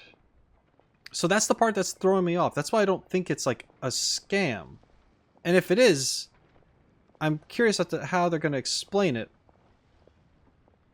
and how Uncle Tian wouldn't know. His childhood, his studies, the thing with his neighbor. None of these are recent events. So why are these stories only going around now? Yeah, he's using them to get like to give people an image. When you put it like that, it is kinda strange. Yeah. That's what I said. Of course, if that's all there was to it, I wouldn't look into it any further. Right. Zhiyi was born into a poor family. Paying people to get his stories out there is within the rules of the game as far as I'm concerned. Mm-hmm. Yeah. The problem is, do you remember what Uncle Gao said about him? He's stayed poor his whole life. Everything he's earned he's either spent on studying, traveling, or paying off debts. I don't think he has the mora to pay for a publicity campaign. Right. So someone's helping him. Well, I said there's a few people helping him, but... Oh, wait a minute. Oh, shit. I know. Here we go. And maybe I'll get shit for this because it's once again. This is Fatui related, isn't it? This is some guy who had nothing to lose. Who wants to make a name for himself. Who wants to be like the guy. No money. Fatui found him. Gave him an offer that he'd be foolish to refuse. So now, they're going around, undercover, spreading his story around all these other regions for the sympathy, for the campaign, and hopes to get him into office, to get close with Uncle Tian. Maybe he was already close before, then it turned into something else, doesn't matter. But to like study under him, to like learn the ropes, to get all this stuff, to like do everything perfect, and to have the sob story to back him up. And then once he's in office, because he's the best candidate for the job, he's closest to Uncle Tian's mindset, he worked the hardest on his manifesto, everyone's talking about him for the last 2 or 3 months, not his whole life, but the last 2 or 3 months, things just turned around. That's the Fatui. That's the Fatui backing this guy up to get him into office so they can have some kind of political control. So they can have someone with their foot in the door to make decisions. And this is the Qixing we're talking about, right? The Tian Chuan or whatever. Like, there's like whatever. Like, it's like one of the head people. And now we're gonna go somewhere and kick Fatui ass with Yelan to debunk this whole thing. And then someone else is gonna become the person. I don't think Yelan does, but maybe she does. I just assumed that she worked under Ningguang the whole time, but maybe she becomes an equal. I don't think so. I don't think that's her thing. Anyway, yeah. Someone's helping him. Right. And that changes everything. Yes, it does. It can mean a powerful faction is trying to gain influence over the Liu at Xixing. Yes, it does. That's the worst case scenario. But all too often, the most pessimistic speculation turns out to be closest to the truth. Someone's trying to gain influence over the Qixing? That sounds serious. What should we do? Even if we asked Zhiyi about it, surely there's no way he'd admit it. First, we need to find out who's supporting him. Don't worry, I've got a plan. Okay. Remember the current affairs and planning stage of the assessment? Since the successful candidate is duty-bound to implement their plan after taking office, their manifesto tells us their stance on key issues. Whoever is secretly helping Zhiyi must be seeking to benefit from his actions after his appointment. So, we should be able to find some hints in Zhiyi's manifesto on who we're dealing with. Mm-hmm. Come on, let's get back to Yansheng Tea House. Yeah, we need to have a much more thorough look at that, because we only skimmed it before. Now it's like, now we're reading every line. That being investigated, big time, has to be. Because you know there's some secret legal writings and stuff in there that's going to mess things up. Alright, listen up guys, I have something really important to tell you. It's super serious, pay attention, look at me. Alright, so now, Sumeru, I'm playing it. It's fun. You can watch it by becoming a member. That's right. On this YouTube channel, you can become a member, Scholar tier and up, and you get access to it. Or you can join my Patreon, Scholar tier and up, same benefits. You can get access to it right there. Just right, it's so close. And it's for you. And there's all the other stuff before it, which is uncut. You get access to that too. It's crazy. There's so much. There's like a lot of hours of video. I stopped counting. I stopped counting after like 800. 800? I know what a lot looks like, and it's there, and it's for you, and you can have access to it, and it means a lot, and it really supports me, and it's like how I'm able to do any of this at all. Are you enjoying the video? I hope you're enjoying the video. I hope you're enjoying the stuff I make. Just if you see this in the comment section, just write the word spiffy, and then I'll know. Anyway, that's it. Back to the video. Zhiyi's manifesto covers a huge range of topics. Looking for details that don't add up will be like trying to find a needle in a haystack. That's true. That's why we got split up between the three of us. Between the two of us. I don't know if Paimon can read. I'll divide the reports into 2 piles. You take one, I'll take the other. I was wrong. When we're finished, we'll put our heads together. Apparently, she can't. Or I can't. And she has to do it. Oh, that's right. My language abilities are not that great. Supposedly. Paimon had to teach me. Anyway, get to it, Paimon. Officially, the assessment is already over, and I'll be expected to announce the results before long. So we have to get to the bottom of this as quickly as we can. Yikes! We better hurry! Whatever else Uncle Tian might think of Zhiyi, the fact remains that he's one of his favorite students. Mm-hmm. Any evidence he's left is not going to be immediately obvious. We'll have to look carefully and think critically. I can do that. Alright. Zhiyi's manifesto. Yelan, what do you have to say? Made any discoveries? No. Not so far, but we're still looking. I've yet to start. Sorry. Okay, we're gonna do this. Even though Yelan took half, this is still a lot to get through. But we got through the other guys who were around this much, so we'll be fine. Well, we gotta start somewhere. Yeah. Due to a variety of factors, sea storms have become stronger in recent years. I suggest we set up a special patrol unit to deal with sea monsters. The fleet should consist of the following. Covers various issues related to coastal defense. Rock. Much of Liyue's folklore suggests that Rex Lapis left a great deal of wealth in the mountains of Liyue. However, due to obstacles hindering the excavation operation at the chasm, many projects have been called off. The workers of the Blackcliff Forge have been idle near the Golden House for a long time now. They should be given first refusal if any suitable projects arise. Covering mining, tunnel construction, and ruin exploration. Okay. Read chapter roads.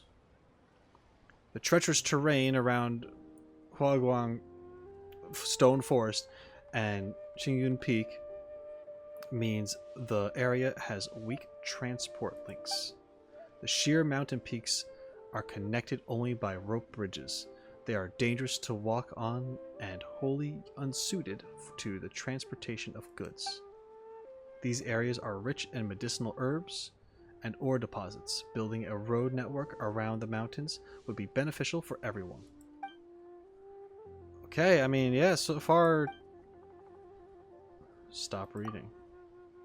Oh, this reading is giving Paimon a headache. Let's take a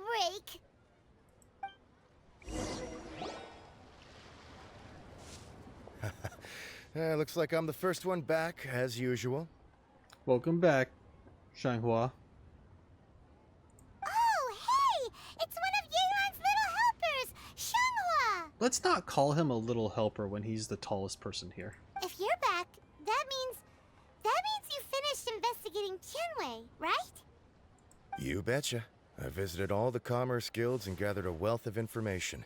Every time they asked me to leave, but I always had another trick up my sleeve. Guns. Don't drag this out. Just tell us your findings. Yeah. Yes, Lady Yelan. To summarize my findings, most people who've had interactions with Tianwei will start out complaining about how proud and arrogant he is, but then go on to give a generally positive appraisal of him. Sure, makes that tracks. The young master of the Feiyun Commerce Guild said that Tianwei appears arrogant, but he's very scrupulous in the way he works. Mm-hmm. Once he signs a contract with somebody, he treats them fairly regardless of their background. You know what? Respect. Who'd have thought? Yeah. Is it possible that his reputation is fake? Is there any way you can check the accounts of the businesses under his name? In theory, that should be very difficult. But here's the thing. I asked around and found out that almost all of Tianwei's accounts are open to the public. He doesn't hide anything. That's pretty big, actually. Where he buys from and sells to should be confidential business information, but he doesn't seem interested in protecting it at all. He has nothing to hide. That's actually kind of, that's a baller move. Just to be like, yeah, it should be private information, but I don't give a fuck. There's nothing you could pin me for other than being a jerk. Tianwei often sees business opportunities that others don't, but once he's made enough mora off of it, it's like he gets sick of it and releases all of his trade secrets. Damn. It's like he wants people to know that they still can't beat him, even if he shares all of his secrets. It's the fact arrogancy. that someone like that can still make mora is pretty infuriating when you think about it. Yeah, kinda. In a way, that might... Okay, so now it's wrapping back around to being a little bit of a negative, depending. Like, I mean, I don't know. It's like, guy is super honest to a fault, right? To the point where he's giving up his own trade secrets. I feel like that's everything that Ningguang would hate, because she's very secretive. At the same time, the fact that he can still make money despite doing that is kind of a, like, that is a big deal. I feel like you'd eventually run into problems anyway by keeping that, like, that up, but yeah, that's something. What a strange guy. It's like He's not doing business to make Mora, but instead... It's like some weird pride To thing. validate his theories. No wonder his manifesto contains so many insights. It's all the result of his first-hand experimentation. I'm back! Huh? Ah, how come you're here? Because he's better than you. Why do you think? Obviously, because I possess superior skills and am always one step ahead of the competition. Well, when you're the competition, at least. Damn, got him. You... Ugh, whatever. I'm not getting into an argument with you. If I hadn't had something else to take care of on the way, I would have been back long before you. Why are you doing something else when you should be doing this, huh? Where'd you go? Who you work for? You reporting to someone else? Yelan will freaking kill you, man. Lady Yelan, I have finished investigating Minghua. Okay. Well, we're all ears. Tell us. The Ministry of Civil Affairs says that Minghua struggles to get his words out when he gets nervous, especially when he's chatting with strangers. Yeah, he did tell us like his whole history on the spot. But after a few days of getting to know him, you can pretty much have a normal conversation with him. On the whole, the feedback from the Ministry of Civil Affairs was very positive. He always considers the things that everyone else overlooks. Yeah. In your opinion, was the Ministry of Civil Affairs' appraisal of Minghua at all exaggerated? I don't believe so. Minghua is someone who has slowly but surely earned the reputation he has today. According to Miss Yu, the Ministry often gets Minghua to take a final look at projects before they're implemented. People feel much more confident in something if it has his stamp of approval. Oh, and also, there was once someone in the Ministry who was lying and cheating to try to advance their career. Minghua gave them the scolding of a lifetime. Apparently, he can be terrifying when he loses his temper. I haven't seen it for myself, though. That's actually... Huh. Okay, so guy who is super efficient, gets a lot of things done. People trust his stamp of approval. He's actually fine to communicate with once you get to know him. He probably wouldn't be good at the public speaking part in front of people he doesn't really know personally, but to work alongside of him wouldn't be a bad thing. And he's got his sense of justice down, where he really cares about what happens, and he will tear you a new one if you fuck up. I mean, once again, respect. I like what they're doing here. I see what they're doing, and Zhiyi's gonna turn out to not be great, most likely. Probably because he's desperate. You know, maybe not necessarily a bad guy. We'll find that out, but I mean, you know, he probably went a little shadier route, which we're gonna see. Huh. I like how they're turning these characters who we assume to be not great into actual decent candidates. Whoa, that's hard to imagine. I can picture it. He's a quiet person. You gotta watch out for the quiet ones. I would know. Anyway. Like I said before, things are not always as they appear. So that's what you meant by that. Paimon's starting to get it now. All right, Paimon. Thank you both. You're free to go now.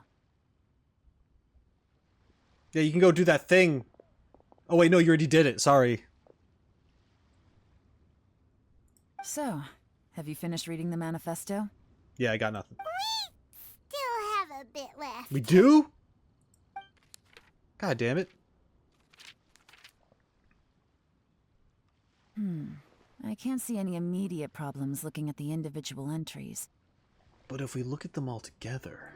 The only one that strikes me as a little unusual is the Cheungshu Pool redevelopment plan. What's that? Cheungshu Pool has always been home to many secrets. Plus, Ajdaha once wrought havoc there, so there are even more secrets buried deep underground. I guess that might be where we go. At some point, a rumor began to go around that there is great treasure buried beneath Cheungshu Pool. Oh.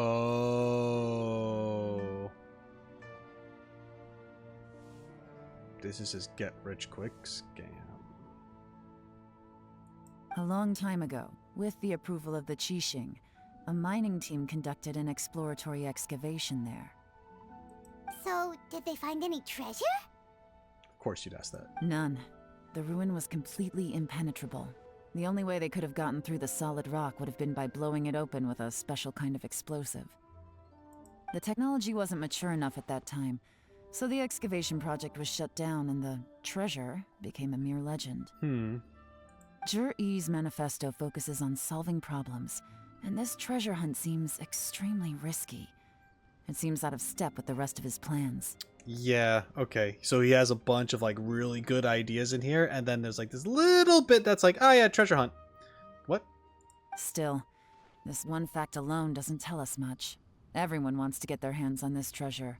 The treasure hoarders, the Fatui, even local Liyue factions. So who is he with? I don't think the treasure hoarders would be smart enough. They wouldn't want political control. It is either the Fatui or some other faction in Liyue, but I don't know of other factions that, off the top of my head, that would have some negative thing about them. Unless if they introduce something right now, but I don't see the point of introducing something and then giving us like a history about them on the spot. So it's probably Fatui. Or it's like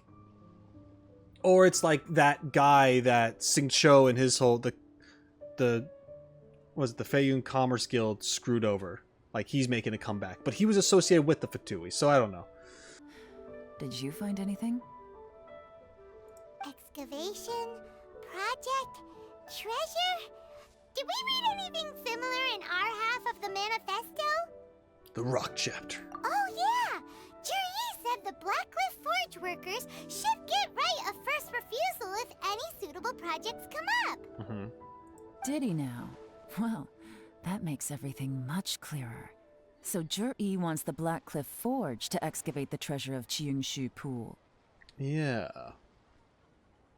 Does that mean the Blackcliff Forge is Zhiyi's secret supporter? No, not likely. I've looked into the Blackcliff Forge before. They aren't involved with any powerful factions at present. They do possess some specialized explosives, but it would seem more trouble than it's worth to put so many resources into a risky project like this. Still, since the clues are pointing toward the Blackcliff Forge, we should see where they lead. We may well find something new. Well, just because the Blackcliff Forge isn't a rivaling faction at the moment, if they actually get a hold of the treasure, wouldn't they be?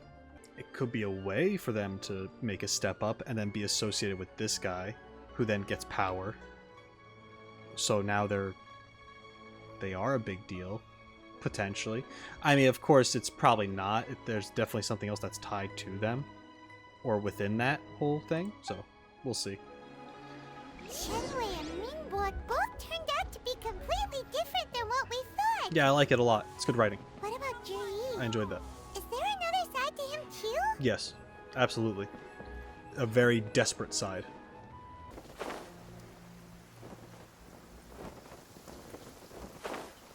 I don't want it to just... I've fallen before onto spots I'm supposed to and then have died in cutscenes. So I need to be careful about that. This is the Blackcliff Oh, Forge. there we go. Let's look around for clues. Alright. Clues. Aha! Worksite records. Nothing of note happened today. Nothing of note happened today. Payday! 3 new recruits joined. Can't believe people are willing to join at a time like this.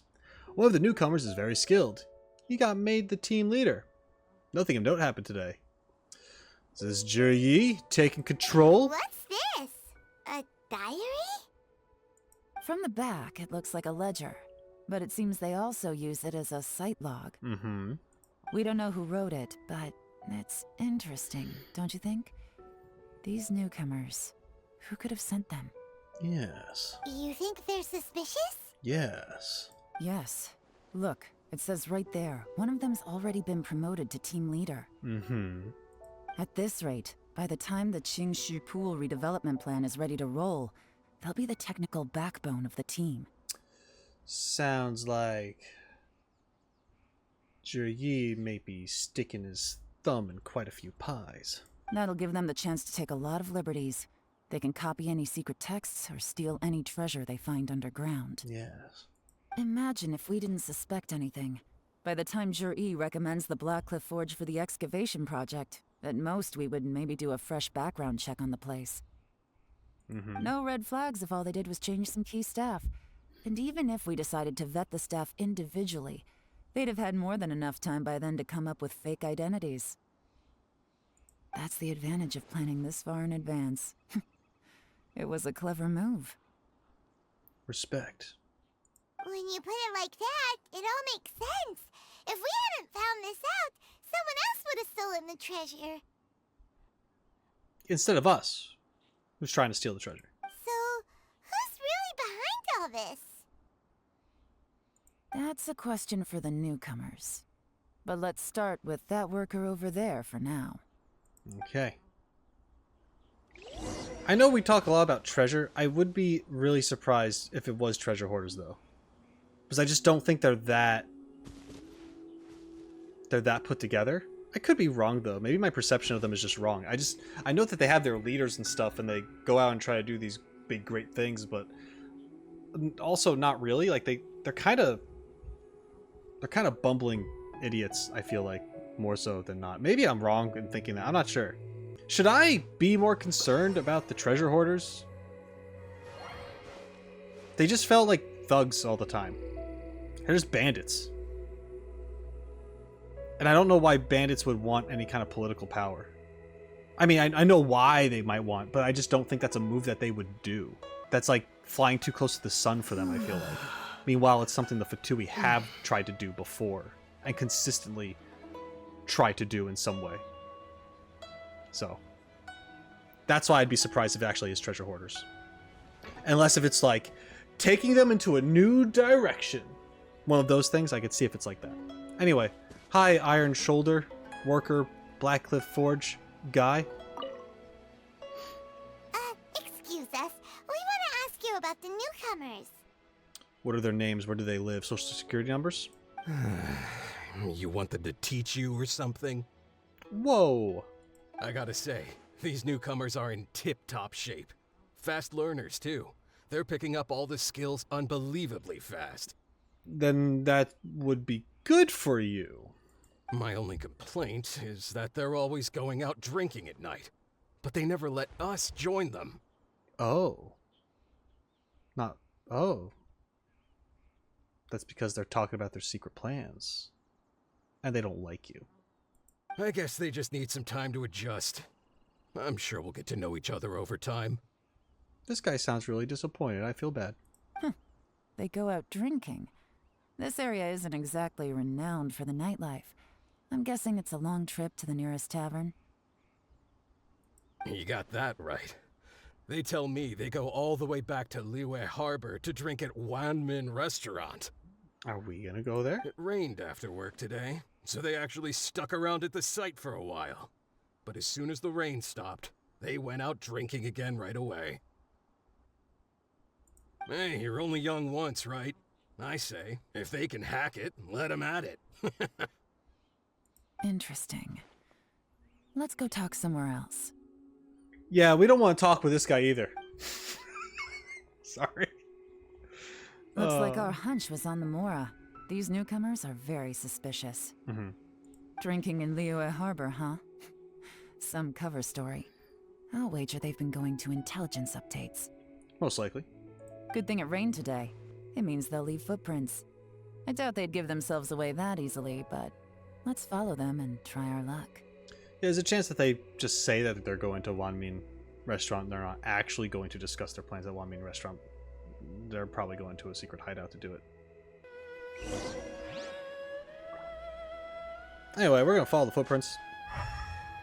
Oh, I just wanted to see them glow. I know I could see them clearly, but I just wanted to see if they would glow anyway. It's fine. It's fine. I'm not upset. Fatui, hurry! We gotta catch up! What? Here's the footprints. towards Liyue Harbor. Maybe we were wrong about them. No, they could. I mean, they could still be having meetings in Liyue Harbor. I mean, we could have a stakeout. We could wait in Wanmin Restaurant to see if these guys show up there. Just as I thought. They didn't go to Liyue Harbor. They went that way. Interesting. The footprints stop here. Which means they're ghosts. But, judging from the direction, I'm guessing their destination was that abandoned house. Oh. Sure. That makes sense, I guess. Alright, investigate the abandoned camp. Compacted mud. Burned out fire. Seems like there were people here. These stripes in the dirt were likely made by a bamboo mat. That means someone slept here. But the bamboo mat is nowhere to be seen now. They must have moved. Burned out fire. A fire that burnt out. Something was burned here not long ago. Probably for food, or heat, or both. Light? That could be a thing. Strange traces. Looks like there may have been a fight here, but it's hard to say for certain. This was the work of a professional. But who? Hey, professional fighter, huh? I see, I see. What else? What else? There's one more thing. Is it outside? There it is. Wait, no. I'm stuck. Oh, God! Not like this. Yes. You find a fresh fruit pit in the pile of leaves. Seems like someone was here recently, but you can't find any more clues. Looks like we were too late. Here's what happened. They walked in, right? Lit up the fire. Guy pulls out some fruit. It's like, I'ma cook this fruit. Other guy said, fuck you, I'm not letting you cook the fruit. Then they scuffle, they fight, they leave the traces. Then one guy runs away with it. And the other guy says, doesn't matter, I'm going to bed. He pulls out the mat, he goes to sleep. Other guy who ran out, he's over here eating the fruit in the leaves and leaves the pit there. And then they kiss. This has gotta be where the newcomers rendezvous with whoever they're working for. But all the evidence has been destroyed. Look at these ashes. Someone was burning documents not long before we arrived. Oh, that's not good. Could there be anything left? Maybe the wind could have blown the fire out before everything was finished burning. The odds of that are very slim. It's practically impossible. I've checked. All the paper's been burned. There's only ash left now. Why don't we wait for them back at the Black Cliff Forge? They've got to go back there sooner or later. Maybe, yeah. I mean, that's not a terrible idea, but if I don't know, like, what's our time thing? Do we have another day to wait? We can't count on that. Yeah. Clearly they were based here at one point, but it's mysteriously abandoned now. I wouldn't be surprised if they had different spots, different nights. I feel like the smart decision would be to camp in various spots and not just the same one all the time, so they could just move to the next location. To me, that says that whoever's behind this has moved them somewhere else to throw our investigation off course. There you go. Maybe not us specifically, but an investigation in general, yeah? Darn! Guess this is where our trail runs cold. Make no mistake, the purpose of our trip wasn't to find any solid evidence. We just need to figure out who's behind Zhiyi. I smelled something peculiar the moment I came in. Smelled like... I don't know. Those newcomers probably thought they'd be safe as long as they burned the letters. But what they failed to consider is that paper and ink from different regions produce different odors when they're burned. Okay. You gonna tell me this smells like Snezhnayan ink? And that means it's just gonna be Fatui? If that's what you're about to do, that's kind of crazy. That's kind of like, ooh, I don't know. That's... Oh. Really? Paimon can't smell anything. Do you smell anything? Unless if you're talking about a different part of Liyue. You know? But that's also very specific as well. I mean, I smell a very gentle fragrance. I can pick up on these things. There is a certain place with a freezing cold climate where there's nothing but ice as far as the eye can see. Uh-huh. Obviously talking about Dragonspine. Some wealthy people there put floral fragrance in their ink as a way of injecting a little romance into their writing. That's very nice. When that fragrant ink is burned, this is the exact odor that it leaves behind. Yeah. Wow, I mean, I called it. I didn't think we were going to get there by her guessing not guessing, but like breaking down the smell of ink. But we got there, I guess. Damn. Now, it would be crazy if it was just like a setup and it wasn't the Fatui. It's going to be the Fatui. They're not going to do like a double twist, I don't think. But anyway. The Fatui! Exactly. Yes. The evidence will soon be blown away by the wind, so it's nothing we can arrest anyone with. But it's all I need. Now I know who we're dealing with. I can plan our next move. Mm-hmm. Lady Yelan! Oh, thank goodness I finally found you. I thought I'd never see you again. Why? Why would you think that? Are we being hunted? Why don't we know your name? Are you the guy that's on the ship that's super strong? Out at sea? But you can't swim or something? Who are you? Is this guy's name like, what, it was like Pubin or something like that? Puban? Pubar? Don't be alarmed. This is Upe. Upe! He's Wen Yuan and Shanghua's colleague. How's it going, Whoopi? I sent him to look into Zhiyi's regular contacts. Since Zhiyi likes fishing, Upe thought he might know some of the fishermen and sailors, so he took a boat out to sea to ask around. Mm-hmm. I left him a note at Yenshang Tea House telling him to look for me at Blackcliff Forge when he got back. If there'd been an ambush waiting for us there, it means we'd have had some backup. That's, thinking ahead, and I like it. So, what did you find out at sea? Forgive my incompetence. I'm afraid I've come up empty-handed. God damn it, Upe. I asked all the fishermen multiple times, but none of them had any interactions with Zhiyi before. Then the waves got so choppy I ended up falling overboard. Fortunately, someone managed to drag me out. That's good. I don't know why they decided to put you at sea when you're not good with it. Also, this is information here. These other, but these are like fishermen on boats, which is very different from just someone fishing on the docks. They might interact, but they wouldn't have to. When I got back, I heard that you'd gone to Blackcliff Forge and might need backup, so I went straight there as fast as I could. Didn't even stop to change my clothes. I smell!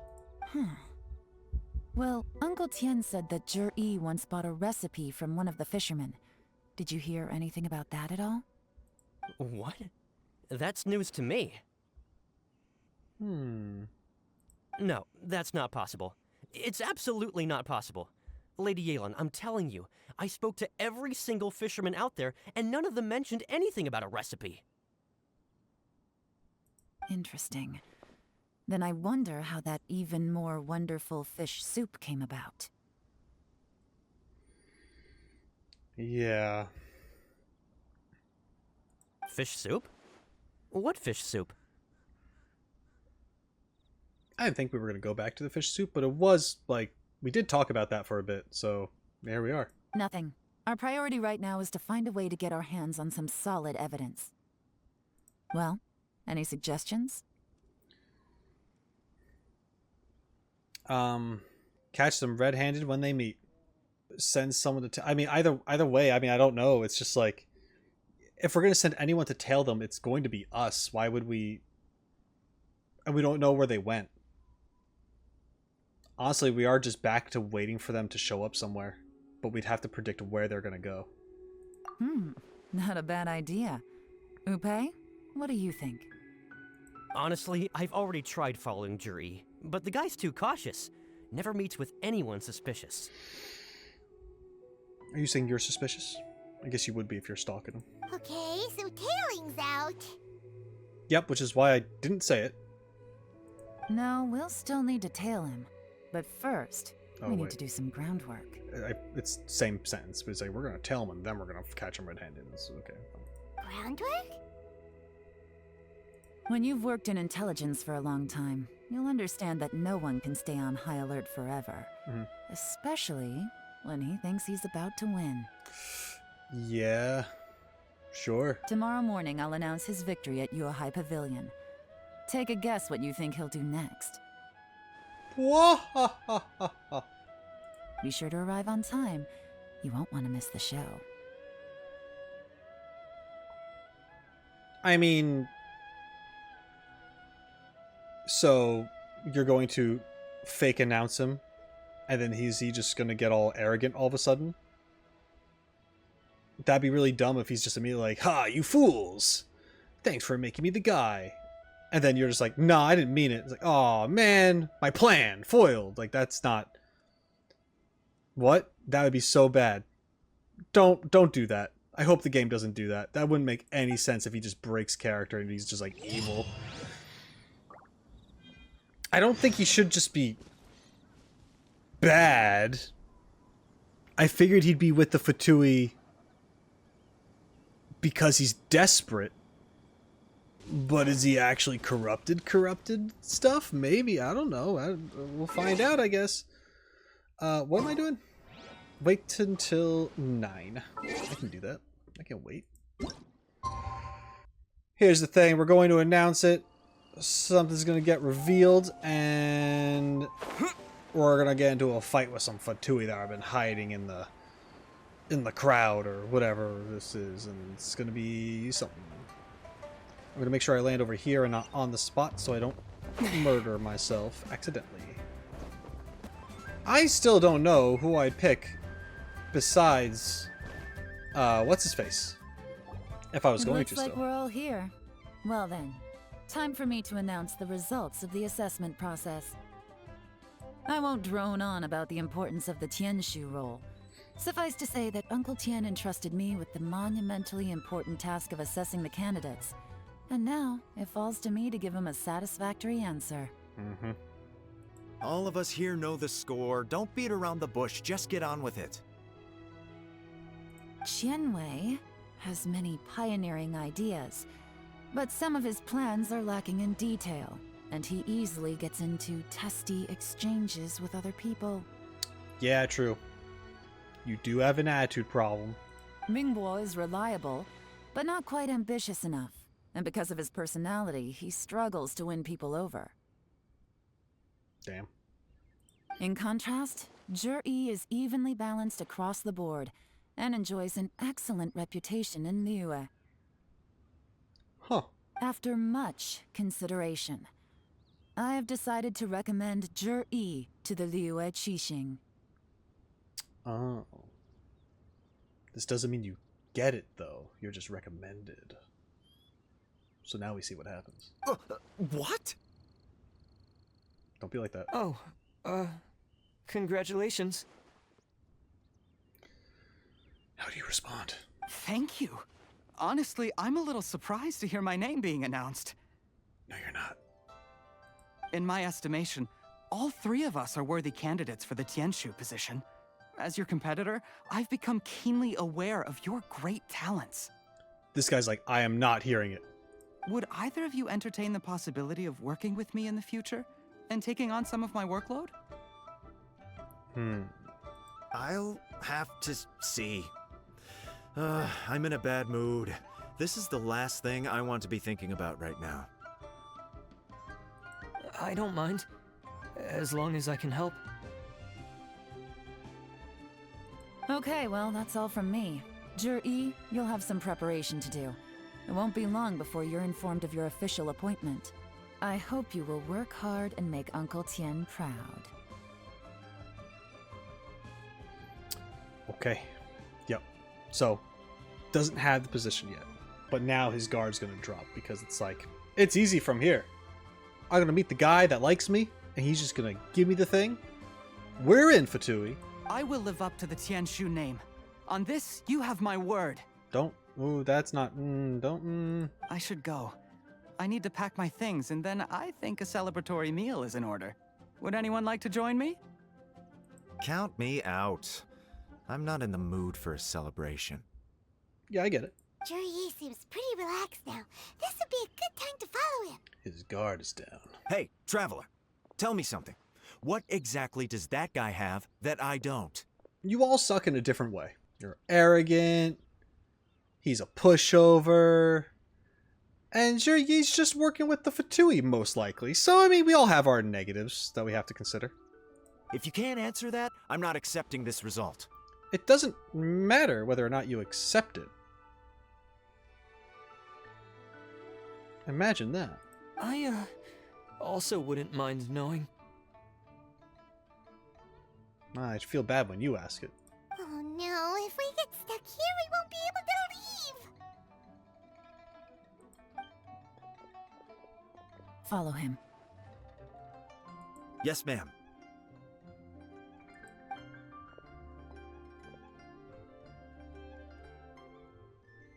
What the heck did we We say? finally got rid of them! Lady Yelan, Zhiyi has gone towards Feiyun Slope. Follow him, quickly. That's what I was doing. I don't know why I came back. So Zhiyi really sided with the Fatui? But Uncle Tian thinks so highly of him. Why would he do this? Well, Difficult to say, but everything should become a lot clearer when we find him. looks like, hopefully Uncle Tian's old heart can take it. Because there's going to be some disappointment. I'm sorry, Lady Yelan. We lost him. What do you mean? You have one job. He's too good at this. We weren't able to keep following him without being seen. Oh. How the heck did he manage to shake Yelan's subordinates? Because he's got that Fatui training. He's sneaky sumbitch. I guess Zhiyi didn't let his guard down. Still as vigilant as ever. He's not stupid either. Damn it. No, Upe says he's much more relaxed than usual. Maybe it's just how he's wired. Perceptive enough to sense when he's being watched. Yeah. But how? Just because, man. Don't blame yourselves. Let's not forget he was trained by Uncle Tian himself. Evading detection is not an unusual skill for him to have. Mm-hmm. If I'd asked you to tail Uncle Tian, you'd have ended up at a dead end too. It's fine. So, where did you lose him? Damn. Even now? That'd be impressive if it's even now. I want to know more about Uncle Tian. Xinyue Kiosk. He only went in briefly. Upe and I were watching outside the whole time. A few moments later, a man dressed in a completely different outfit came out. Upe had a feeling that it was him, but we couldn't get close enough to check without blowing our cover. Ooh, the guy is in disguises too? I figured that if we spooked him, it would undo what we've accomplished today so far. Another option would have been to arrest him there and then, but without any evidence, that would have been meaningless. True. So I stopped Upe, and I stayed here to wait for you while that meathead went to ask around in Xinyue Kiosk. Good work. The fish didn't take the bait, but that's okay. As long as he's still swimming around, we'll find a way to catch him eventually. The key is figuring out what he's trying to achieve. Let's go to Xinyue Kiosk. Could you explain to me how that works? A guy like him comes in, changes his whole outfit right under your nose, and you don't even ask him about it? It's not really his job. Our customers are free to dress however they please. Yeah. What grounds would I have to question him? This guy's not wrong. Okay, fair enough, but didn't you think it was just a little bit strange? Doesn't matter what he thought. You didn't ask him. I understand why they put you on the boat. I get it now. Well, maybe I did, but it still doesn't give me the right to stop him. Yeah. Enough. Let's tone this down a little. I mean, it's really just your guy, Yelan. It's just he's this guy's fine. I'll make this quick. Just one question. What did he buy while he was here? Oh, he didn't buy anything. He just picked up a bottle of liquor that he ordered ages ago. So he bought the liquor because he ordered it ages ago. He just didn't buy anything right now. Gotcha. A bottle of liquor? Yes, a very strong kind. Fiery, with a rich flavor. Not something the average customer would order. This gentleman ordered it in person from us a long time ago. He was only here today to pick it up.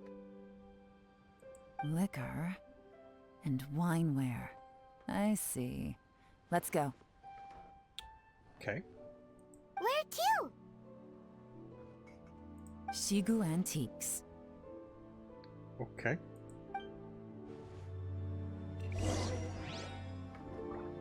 You did good. Don't listen to Upe. He's been on a boat. He's struggling a little bit. Hey, Miss Linlong. Sorry to bother you. Zhiyi ordered a wineware set from you not long ago, right? We're friends of his. He's been telling us how impressed he is with the quality, considering how affordable it was. So we just had to come and take a look for ourselves. See, this was good. This was her more prepared with a fake story. Sure. Which model are you looking for? We don't really know a whole lot about wineware. Let's just go with Zhiyi's choice. Would you be able to show us the one he bought? Zhiyi picked up his set not long ago. As a quality imitation of an antique wineware set, it has the look and feel of a luxury item. Okay. Just so you're aware, we don't have many of this model left in stock. And now that Mr. Zhiyi has taken one, I'm afraid it may encourage the price to go up a little. Just because one guy took it? That's literally you just saying, because you're showing interest in it right now, I'm gonna up the price. Don't worry, price shouldn't be an issue. I'm sure we can work something out. But I'm just a little hazy on one thing. Did Zhiyi's wineware set include wine glasses, or...? I would hope so. What wineware set? What would a wineware set include? Like a wine opener? An aerator? Maybe? Don't some people aerate their wine? Or I don't know, anyway. For this set, the wine glasses are sold separately. Minimum purchase is 1 glass, maximum is 4. Mr. Zhiyi bought 2. 2. Okay. Thanks, Linlong. Seems there's a little more to buying wineware than I first thought. We'll have to mull it over. Well, don't take too long. We could sell out any day now. All right, see you next time. No, you're not. No one comes here. It's fine. Find a quiet place. This is turning into a real headache. I'd just like to point out that we have the self-professed Grand Master of Fieldwork here to thank for being wholly incapable of tailing an ordinary civilian without being seen. It's not like you did any better. My specialty is information trading, okay? I don't have the physical agility. What's your excuse? Fair point. Why can't you guys just be friends? Yelan, so has the plan failed? No, we're fine. Oh, if we can't figure out where Zhiyi went, there's not much we can do. But why was he buying liquor at Shinue Kiosk anyway? To celebrate?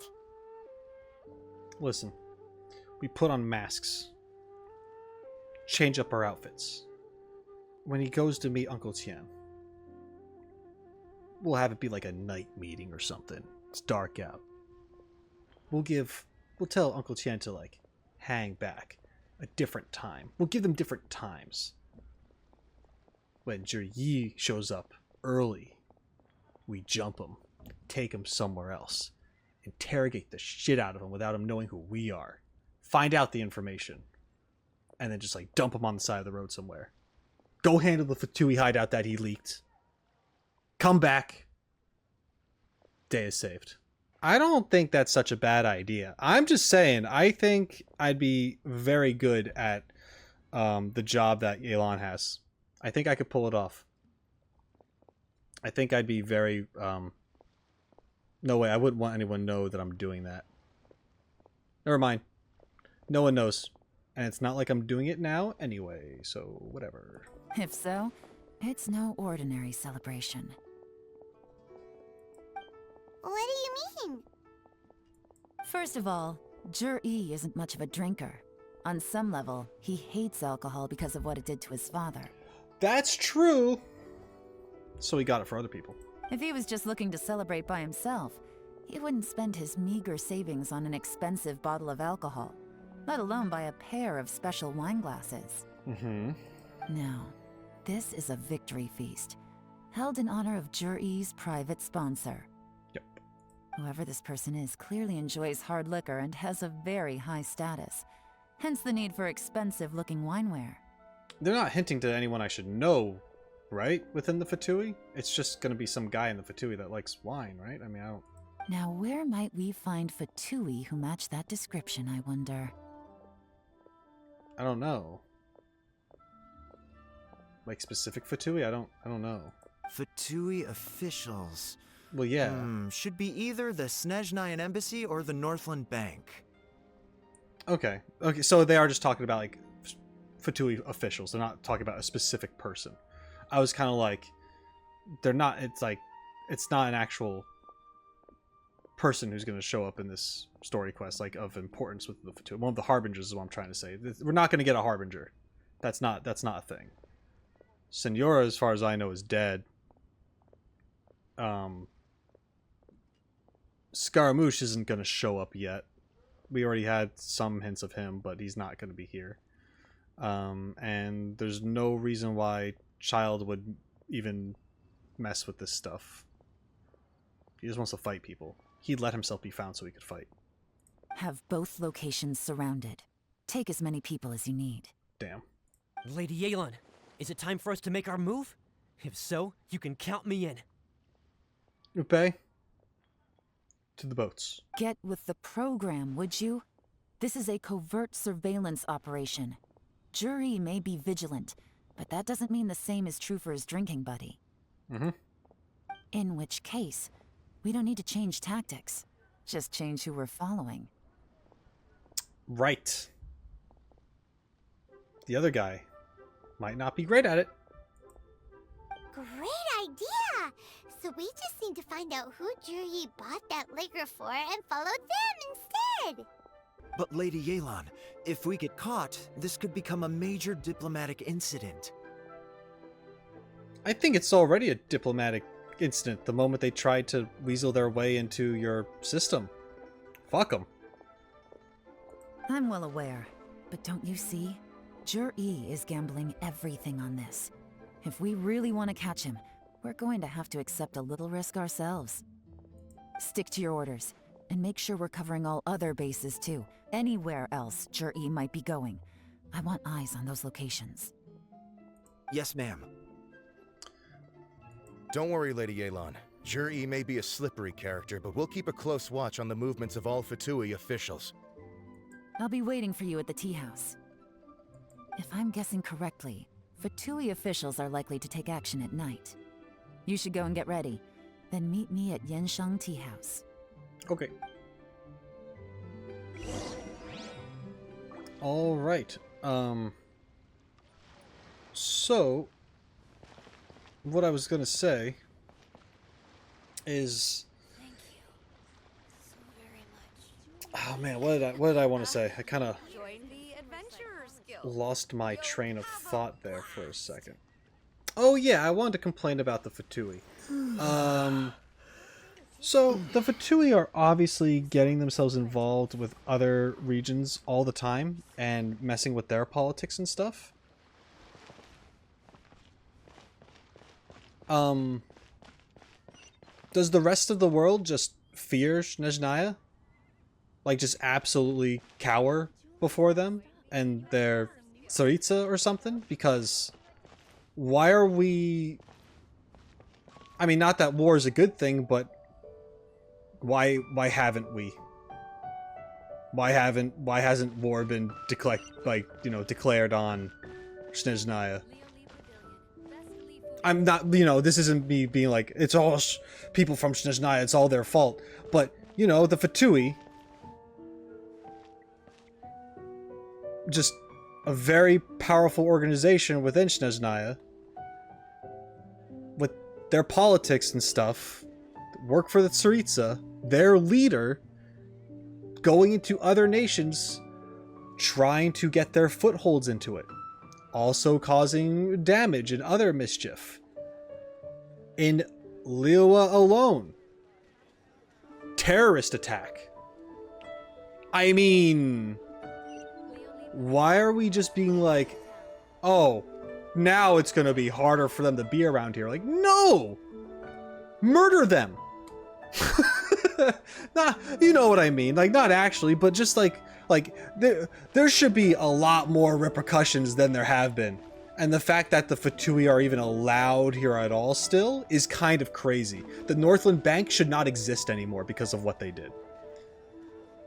I know it's like not all Fatui, still a guilty by association. You don't forgive a Nazi just because he's not the one that killed someone. Like, you just don't you don't do that. So it's, you know, I mean, I don't get it. But I guess maybe you wouldn't have as much of a game if you just completely eliminated the Fatui or blocked them out from the rest of the place and stuff. Or like, for it to make sense to me, I feel like the Tsaritsa has to be... I mean, she's an Archon, right? But these other places have theirs too. But then would they go against each other? Probably not. Like, I don't know. It's a whole thing. I know it gets a lot more complicated than that. I'm making it sound super easy, and it's not that easy. I'm just complaining because they get away with a lot. There should be stricter stuff going on here. Everyone's corrupt. That's it. That's all there is to it. Yelan, tell me about it. Perfect timing. Wenyuan just sent word that the Fatui ambassador, Yusupov, just left the embassy alone. He's heading in the direction of Qingshu Pool. Cool. Qingshu Pool? That's the place Zhiyi mentioned in his manifesto. Mm-hmm. It looks like that's where they've arranged to meet. Sensible choice. I'll give them that. Yeah. Qingshu Pool is always crawling with monsters. Most people wouldn't dream of going there. It's one place they won't need to worry about being seen. Oh no, we gotta go get them! We do. Let's go. If my hunch is correct, we just might hit the jackpot this time. Guy, you said jackpot again. Okay.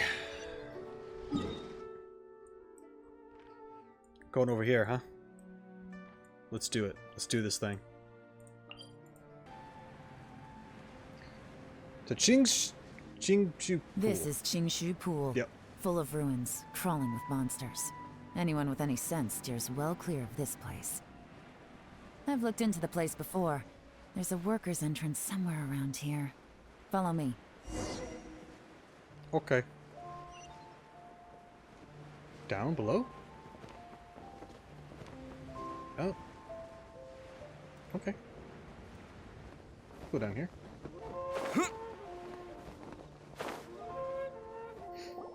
There's been some work done on this place in the past, but it's a bit of a labyrinth inside. I can't guarantee we'll be safe once we're underground. The workers left an emergency access route. If we can find it, this will be a much easier journey. Still, be ready to fight at any moment. Any resistance needs to be taken out quickly and quietly. We don't want to attract too much attention.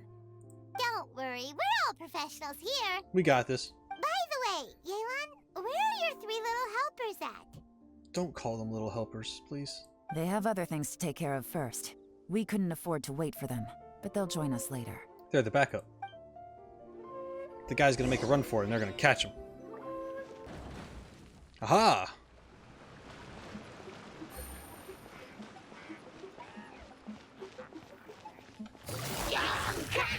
Quietly now.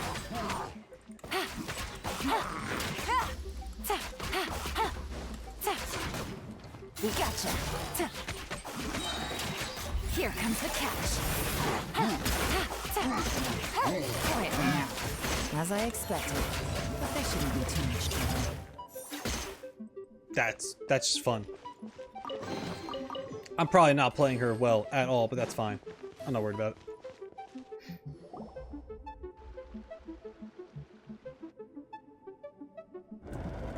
guys see that? That's gotta be the Fatui ambassador here to meet Zhiyi. Looks like he went through that door. Mm-hmm. That must be the emergency access route, right? Come on, let's hurry.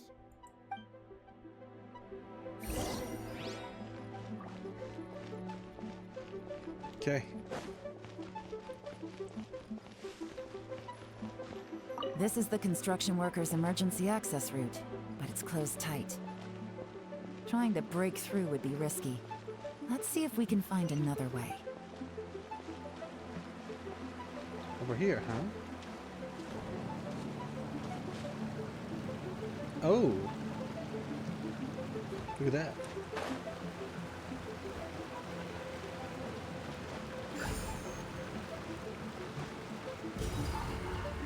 Okay, and then I need another, which is going to be over here with these guys. Most likely. Alright. Take it easy. Busted. Things are about to get dicey.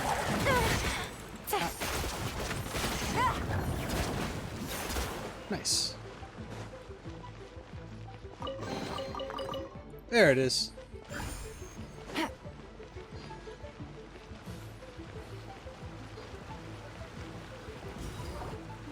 Oh, right.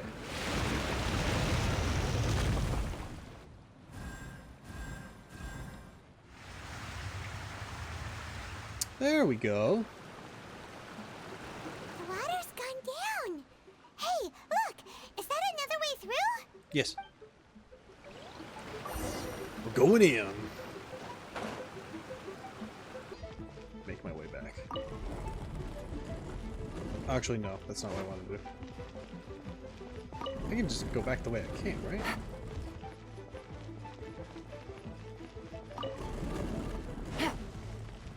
Yeah, we're fine. Okay. I'm glad that there was no timer on the fire that's hanging around me. Imagine if it went out. Because Yelan, Yelan, Yelan, Yelan, please, please, please, please, Yelan, please. You're killing me.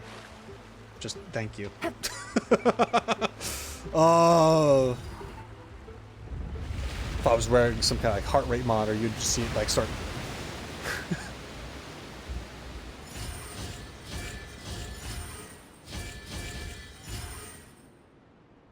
Good.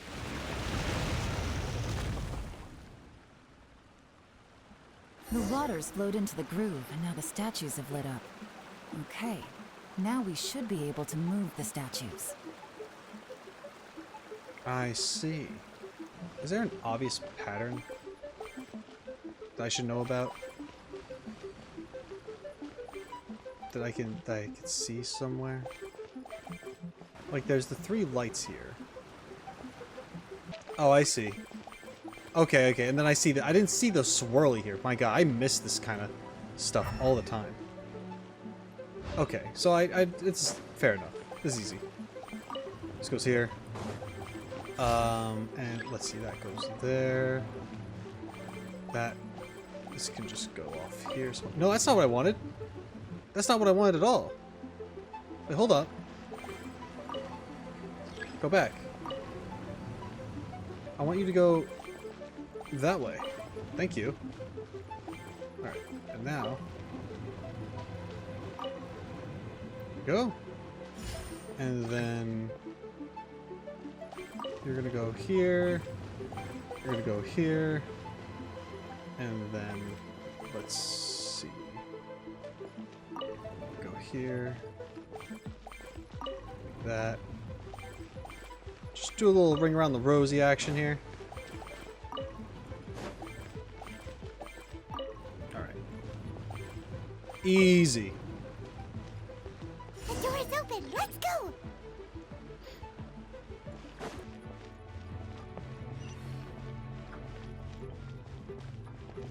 I'm gonna eat chicken. Okay.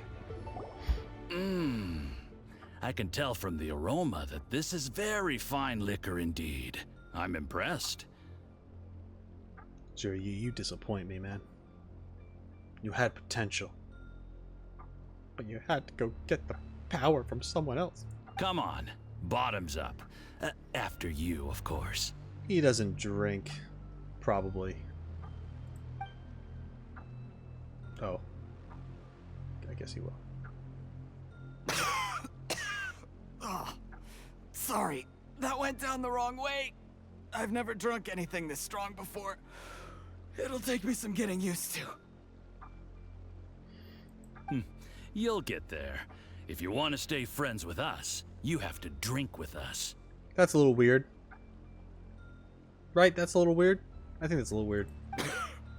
I'll do my best. You're more of a lightweight than I thought. Already struggling after one glass? Bro, what does it matter? You have so many more important things to talk about right now that we could be eavesdropping in on. I thought you were made of sterner stuff. You certainly kept it together when you were poisoning your teacher's soup. Oh.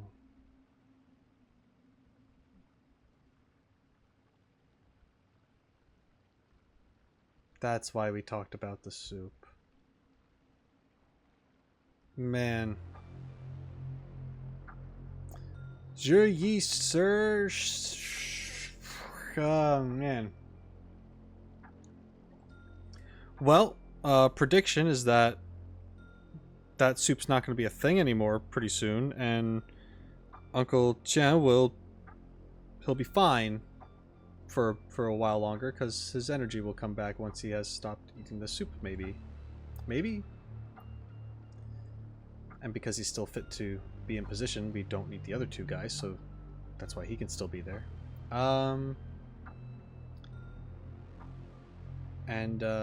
Yeah, boy, how I'm not even mad. I'm disappointed. That sucks. I thought Zhiyi was a guy who was just desperate. But if this is true, this is more than just being desperate. This is like you're really trying to get your mentor, your teacher fucked up so you can set up this whole thing and take his spot while sucking up to him at the same time so you have a better chance. I don't know, man. Kind of want to kick his ass. Come on, another round. Less talking, more drinking. Sure. You didn't leave me much of a choice, though, did you? Just the mention of poisoning sends shivers down my spine. Yeah, he didn't like that you did it. You still did it, though. I'm more timid than you realize. Every time I poisoned him, I had to hide away at home for a few days because I was so scared of getting caught. And not scared for his health and stuff? You're just worried about yourself. Okay, it's fine. Look, I know it has not been easy for you, my friend. We appreciate all your hard work. But, I have to say, you really are quite a genius at poisoning people. Yeah, I mean, the poison we brought from Snezhnaya is as strong as this wine, but you found a way to turn it into an imperceptible, slow-acting poison, and came up with the idea of delivering it through fish soup. Does the smell of the fish cover the scent of the poison too? What was it you said? Oh, yeah. You said the soup's fishy flavor neutralizes the pungency of the poison, and this process even makes the soup tastier as a result. How did you think of that? Yeah, that special ingredients. I didn't even think of that, man. That actually caught me off guard. I'm gonna be real. I'm not gonna pretend I knew that. I was confused about the fish soup. Why? Like, I mean, I didn't say it, but they were talking about it for a bit, and I was like, huh. Because at the time, you're not thinking about it, and you think Zhiyi is probably fine. There's something weird. But man, boy, is this certainly a skeleton in the closet that we have found. It struck me one day when I was fishing. I'm lucky it did. Otherwise, I'm not sure I would have been able to fool Uncle Tian. I don't like... Oh man, he's totally into it too, which is not great. I don't like that. You have performed excellently. The Fatui will continue to provide the support you need to consolidate your position as Tian Shu. Of course, this is as long as you continue to do as we instruct. This I did predict. Aside from Qingshu Pool, we also have some other requests for you, which we will inform you of in due course. Don't worry. Whatever tasks you have for me, I will perform them diligently. Did you hear that? It was poison!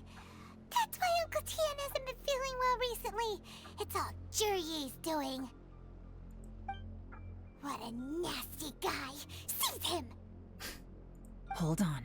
Did you bring a camera? Oh, we're doing it like this? If not, you can use mine. This is quite a scene. We have to capture it for posterity. Oh, I guess we took the picture. Excellent liquor.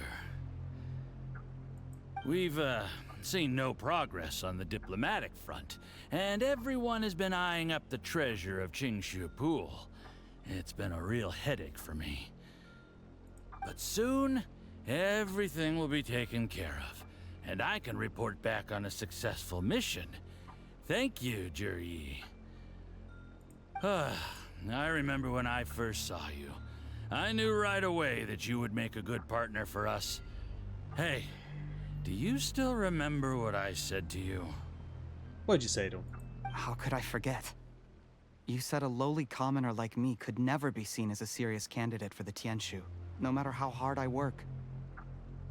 The only way is for you to shine bright in the Tianshu's darkest moment. I think you were absolutely right. Yeah, you got a little manipulated there. Yes. Under normal circumstances, the gap between you and other people could only ever grow wider over time. Just look at your two competitors. Qianwei had wealth. Mingboa had reputation. But you had nothing. You were just another nobody. And that's why I decided to help you. You know, there's an old saying in the Fatui. Give a starving dog a bone, and it'll guard your home for the rest of its life. You hear that? He just called you a dog. Yes. I cannot thank you enough for your generous support. Oh. You know, the best thing about you is that you do as you're told without complaining. Hey, keep up the good work, and I can assure you, you'll never have to worry about Mora again. If you turn on this guy right now, I'll forgive you a little bit. If you just whip out a gun from under the table and get him, I'm like, alright. At least he's doing things his own way now. Still not proud of him, but you know. Are you gonna do it? Heck, when you're not in the company of the Fatui, you'll be able to throw your weight around as much as you want. How about that? Uncle Gao said that Zhiyi has low self-esteem. Seems he was right. He was worried that whatever advantage he might have now will diminish over time, so the Fatui persuaded him that he should act while he can. Mm-hmm. Do you have any more film in the camera? Plenty. Then get ready to use it. Tonight's grand finale should be coming up any minute now. Alright. How well this goes for us depends on how Zhiyi plays his hand. Ooh, is there any more alcohol? Go on. Fill me up. I'm in a good mood today, and I'm gonna drink my fill. Make sure to get me home safely afterward. I don't like you. There's only a little left. Here, I'll fill your glass. If you like it, I can bring you some more next time. You're going to poison him. That's crazy. I mean, you sound super suspicious saying that line. Like, you're definitely like, yeah, I'll agree to anything you say. You're gonna kill this dude so hard. I'm kind of about it. Whoa, this is the good stuff. It is great. Huh? What the? That's what you get for talking shit, old man.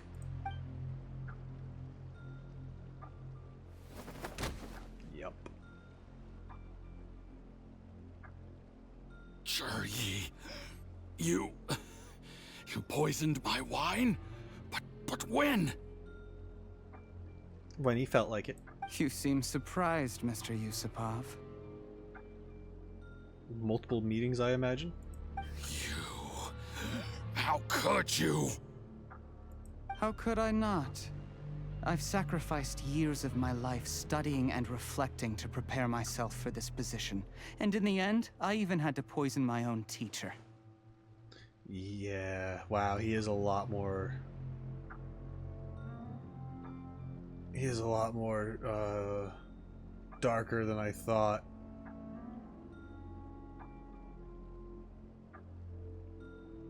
He actually used the Fatui. That's kinda... You know what? He's scum, but, like, kind of a baller villain move. The guy definitely probably had a hard life, and instead of, like... And I don't know. Instead of trying to, like, be better and, like, lift himself up, he probably went into the whole, like, fuck the world mindset. Everyone's against me, so I'll just use what I can to my advantage and get back at everything. And Fatui approached him thinking he was weak, and yeah, now he's like, perfect. I'm in control. You really think I'd put myself through all that just to become your little puppet? I don't want to bow down to anyone ever again. And that includes you. Okay, yeah, so I called the Fatui part, did not think that this guy was actually this wild. I thought it was out of desperation, and like in a way it is, but it's not how I thought. He's definitely not as low self-esteem as we imagined. He's cunning. Goddamn. You imbecile. It's the Fatui who got you to where you are. Do you understand? If I disappear with no explanation, the embassy will come after you. They'll get to the bottom of this. Mark my words. Yeah, they're gonna go after Liyue's government. Good luck. Do you see the haystack in the corner? Underneath it is a pile of explosives. And next door in the dark room are the 3 undercover agents you sent to infiltrate the Black Cliff Forge. Ooh. I'm gonna stay here till I see you slip into unconsciousness. Then I'm gonna set this on fire. Once the flames burn through the hay, they'll ignite the explosives, the ruins will collapse, and everything will be buried. Lovely. What do you hope to? I mean, hey, if you guys just die in a mining accident, that's not his fault, right? I took the liberty of leaving some evidence of your contact with the undercover agents at the Black Cliff Forge. It won't take long for people to join the dots. 2 missing person cases will become one as the truth gradually reveals itself. The Fatui planted undercover agents in the Black Cliff Forge to steal their signature ruin-grade explosives. Their plan was to blow through the solid floor tiles in the dead of night and seize the treasure of Qingshu Pool. But things didn't quite go to plan. Mistakes were made that led to the accidental deaths of the entire crew. Faced with the overwhelming evidence, the embassy won't investigate this any further. In fact, they'll be only too happy to blame it all on a rogue operation by you. It explains why you acted alone, while exonerating the rest of the embassy of any liability. Of course, none of that will have anything to do with me. When all of this comes to my attention, I'm afraid I'll have no choice but to cancel the Qingshu Pool redevelopment plan immediately. I guess then, I'll be Tian in my own right, with a clean record and well out of the Fatui's reach. Wow. First off, villain monologue much? I mean, I'm glad I know like the full scope of his plan and what he plans on doing, but I mean, you're gonna get caught now. It's fine. That's yeah.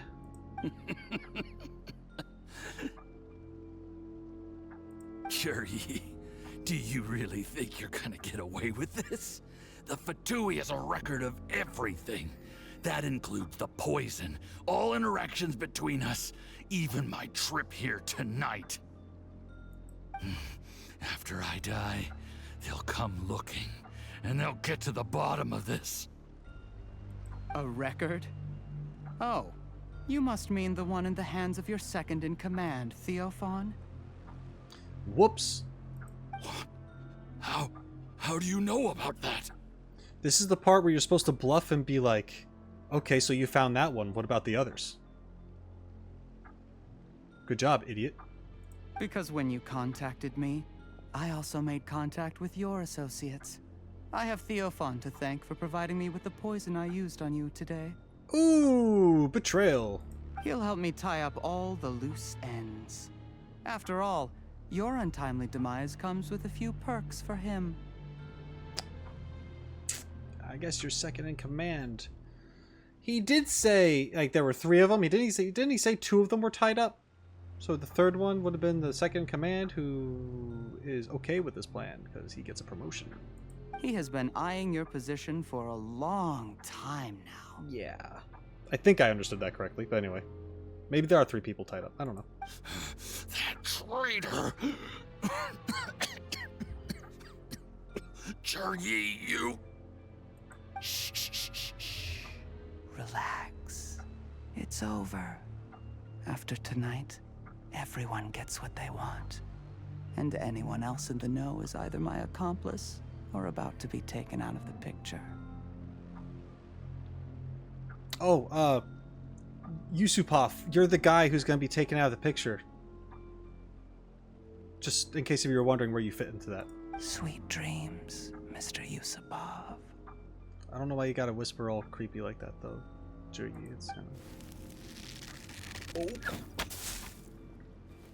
You're lucky that went out. Damn. Get caught, nerd.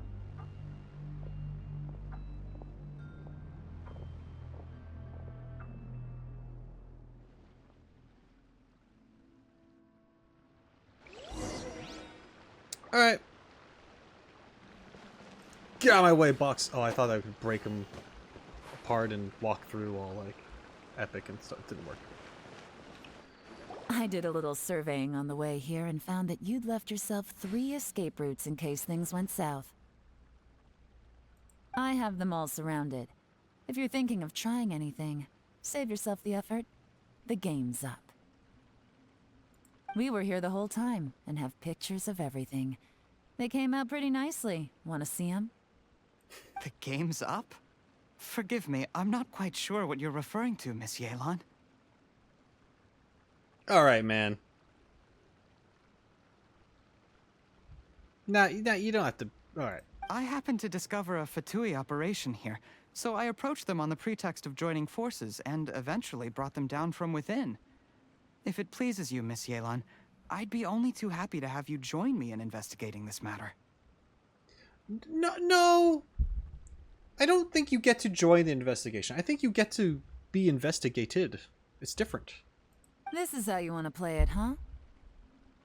Yeah. Fine. You do you. All we need to do to convict you is establish that the poison in his system is the same as in Uncle Tian's. Damn, I didn't think about that. I used the same poison. Shit. Nothing else you wanted to add? Let's leave it there then. Time to go. One wrong move and it all comes crashing down. I should have been more careful. To be fair, you were pretty cautious. For a while. You followed him here, didn't you? I was so focused on keeping myself out of sight, I forgot he was a potential liability. Yeah. Let's talk about this, Yelan. I gave you my word that I would live up to the Tianshu name, and that much I can still guarantee. Your point being? Let me go. Let me just have the thing that I want. You know, if I get away with some murder here and there, it's fine. When I take office, I can guarantee that I will act in your best interests. In fact, all of you here tonight can expect very generous treatment in the future. I don't know if anyone's going to take that deal. I don't deny that I used underhanded methods to get here. But given my lowly origins, what other choice did I have? You could have not been a dick. You still don't get it, do you? Even now. What do you think? What will Uncle Tian think? Uncle Tian has always trusted you. Exactly. Zhiyi, clever people can always come up with a good excuse. But while you might be able to get other people to believe you, you'll never be able to deceive yourself. There's nothing wrong with wanting to win other people's respect, but when has Uncle Tian ever looked down on you? He was like a teacher and a father to you, but you chose to repay that by poisoning him. Whatever positive goal you may have started out with, you threw it away in that moment. That's enough. Of course.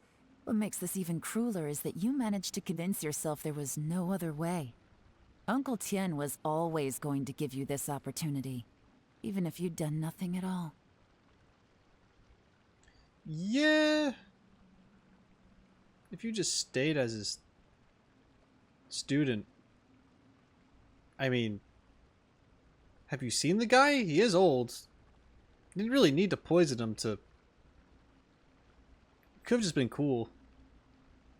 And wait. And like been nice. Out of everyone in the world, he is the one who trusts you the most. So much that he drank your fish soup without doubting you, not for 1 second. That's enough. That's enough. I don't feel bad. Life is like fishing. It cannot be rushed. Whatever you do, impatience will accomplish nothing. I was just like you once, desperate to prove myself. Only later did I realize things do not always turn out the way you plan, but you have to keep calm to carry on. You're still young. Be patient, believe in yourself, and don't look outside yourself to prove your value.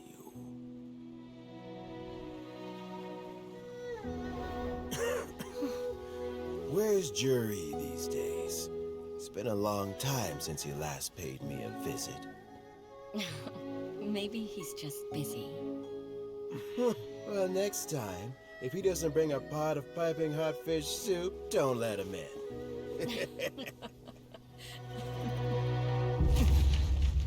Whatever you were thinking about, you'll have plenty of time to mull it over in prison.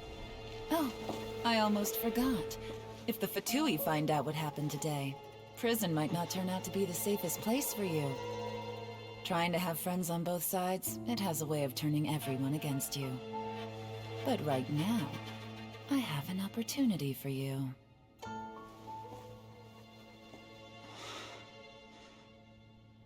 Huh?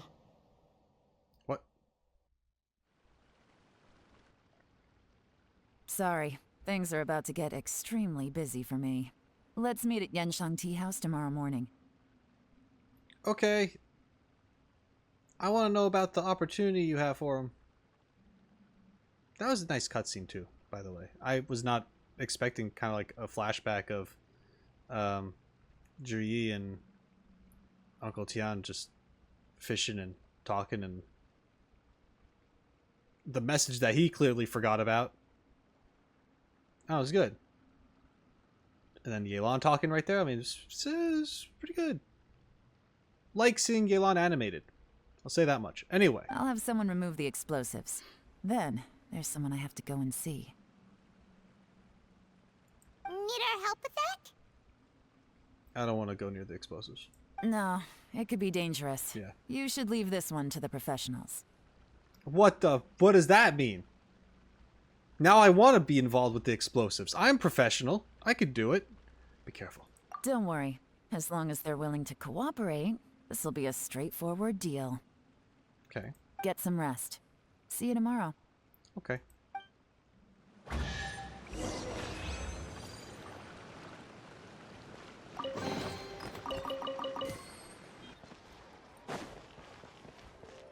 It's fun to kind of just go through the story, make guesses, discover more, build upon those guesses, those speculations, and then still end up, even if I'm somewhat accurate, I still get a little surprised. Like I said, I didn't think Zhiyi was going to be absolute scum. I just thought he was going to be like a nervous wreck who was forced to do things the Fatui way, and he just went along with it because it's like, I need this because I literally have nothing else. And then be reminded about like the Uncle Tian thing, like, how could you betray him? Like, but instead, it was really just him kind of scheming the whole thing, and just like, yeah, he got the Fatui's help, but at the end he was using them just as much as everyone else.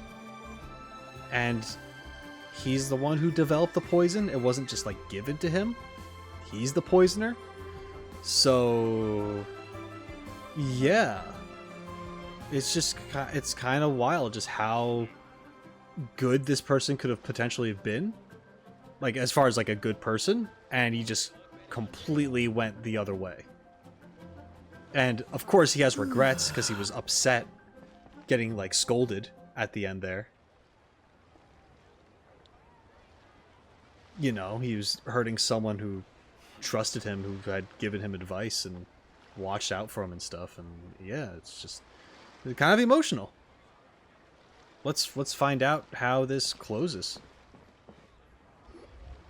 There is now no poison left in his system, but recovery from the damage already done will not happen overnight. Baizhu. Dr. Baizhu, is my father going to be... No. He's terminal. You needn't worry too much. Oh, okay. Keep taking the prescribed medicine every day, and a full recovery will take at most 2 to 3 years. All right. I mean, that's a while, but I mean, yeah, sure. It's good we caught it in time. A few days later, and the toxin would have built up in the internal organs. At that point, things would have been much more serious. Yeah. How did they successfully secure such a seldom-seen poison? It seems the Fatui are extremely resourceful. Unfortunately for them, they were up against us. Uncle Tian will be heading off now. Remember to get plenty of rest and avoid overexerting yourself while you're recovering. Don't worry, I will. Thank you very much. Hi, guys. I'm here too. I'm gonna say hi. Just a nod. It's fine. You're here too? Thank you for all you've done to resolve this situation. I'll have to make some tea in a moment. You simply have to try it. Are you feeling any better? Yes. The exhaustion seems to have gone. My mind is steadily getting clearer again. Luckily, it looks like choosing the Tian Shu's successor is suddenly not such a pressing issue after all. Right. You're gonna be fine. Hey, Yelan! My work is mostly wrapped up, so I thought I'd take a minute to check in here. The assessment process comes to an end here, Uncle Tian. In my opinion, Zhiyi is not suitable for the position, but Qianwei and Mingbo both have potential. You have my gratitude. People can change their loyalties easily. I've always known this. but whenever it happens, it's still a dismal experience. Is it just Paimon, or is Uncle Tian not that surprised? I mean, he's been around for a while. I mean, he's probably dealt with other betrayal before, or people making rash, or just not even rash, just poor decisions in general. Don't underestimate Uncle Tian. He wouldn't have appointed me as assessment officer if he hadn't had his doubts about Zhiyi. Yeah, there you go. That too. Because that's not something that she would normally do anyway, right? So she was obviously there to investigate. Normally, the Yuehai Pavilion would be responsible for assessing the candidates. Yeah. Isn't that right, Uncle Tian? Yes, to be quite honest, I wanted to trust him unreservedly. But I have to be responsible with the position of Tianshu. Respect. When I first met Zhiyi, I wondered if he had approached me with a hidden agenda. So I secretly investigated him. Damn. I concluded that he had no ulterior motives whatsoever. He just saw me as an ordinary fishing friend. But then things changed. In the end, even he changed. But when did it start? What if none of this had ever happened? Why are we asking what ifs? I never had any plans to recommend him directly, but I always intended to give him the chance to compete on a level playing field. Family background and fame mean everything to many people, but I don't attach great importance to them. I had no reputation to speak of when I first became Tianshu. I relied on Ganyu's assistance for all manner of things. What I really admired about Zhiyi was his intelligence and resilience. Ganyu for the win. I have to admit, he's a smart guy, and very cautious. Yeah, he did his part of the plan just fine. It's the other people you gotta worry about. Yep. The intel suggests that the Fatui saw him as very low risk, but Zhiyi was still extremely careful with the poisoning. He chose that specific liquor from Xinyue kiosk because the fiery flavor would mask the bitterness of the poison, and he chose to wait until the Fatui official was drunk and had his guard down before delivering it to him. He also installed a secret compartment in the wine pot he bought to hold the poison. As the amount of liquor went down, he'd shake the pot to release the poison from the compartment into the liquor. Cool. Afterwards, we also found he had an antidote on him. Had the Fatui official grown suspicious, Zhiyi would have drunk the poisoned wine himself, and then found an opportunity to take the antidote shortly afterwards. Cool. Well, I mean, he thought things through. But that's still really dangerous. Hey, man. Sometimes you gotta take risks. Yes. Had he drunk the poisonous wine, he still would have faced serious health consequences despite taking the antidote. He didn't hesitate to put himself in harm's way to achieve his goal. How is Zhiyi now? Don't worry about it. I'm sure he's fine. I mean, he is sitting in a jail cell. Like Yanfei says, everyone who breaks the law has to pay the price. Genfei mentioned. Still, he's cooperating. He didn't turn down my offer to strike a deal. I'll make sure there are plenty of guards around to keep him safe from anything the Fatui might be planning. Okay, there you go. So he's still in trouble, but at least he's not gonna get, murked in the middle of the night or something. Hopefully. A deal? Does this have to do with what you said to him when you arrested him? Yes, Zhiyi's not the one I'm interested in.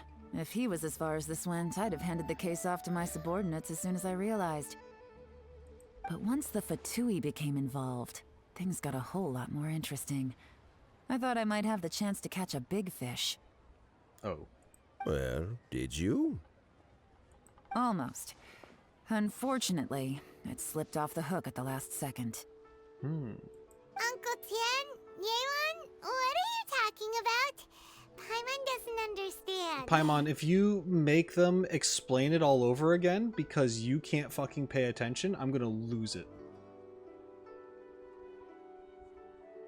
I'm just gonna lose it.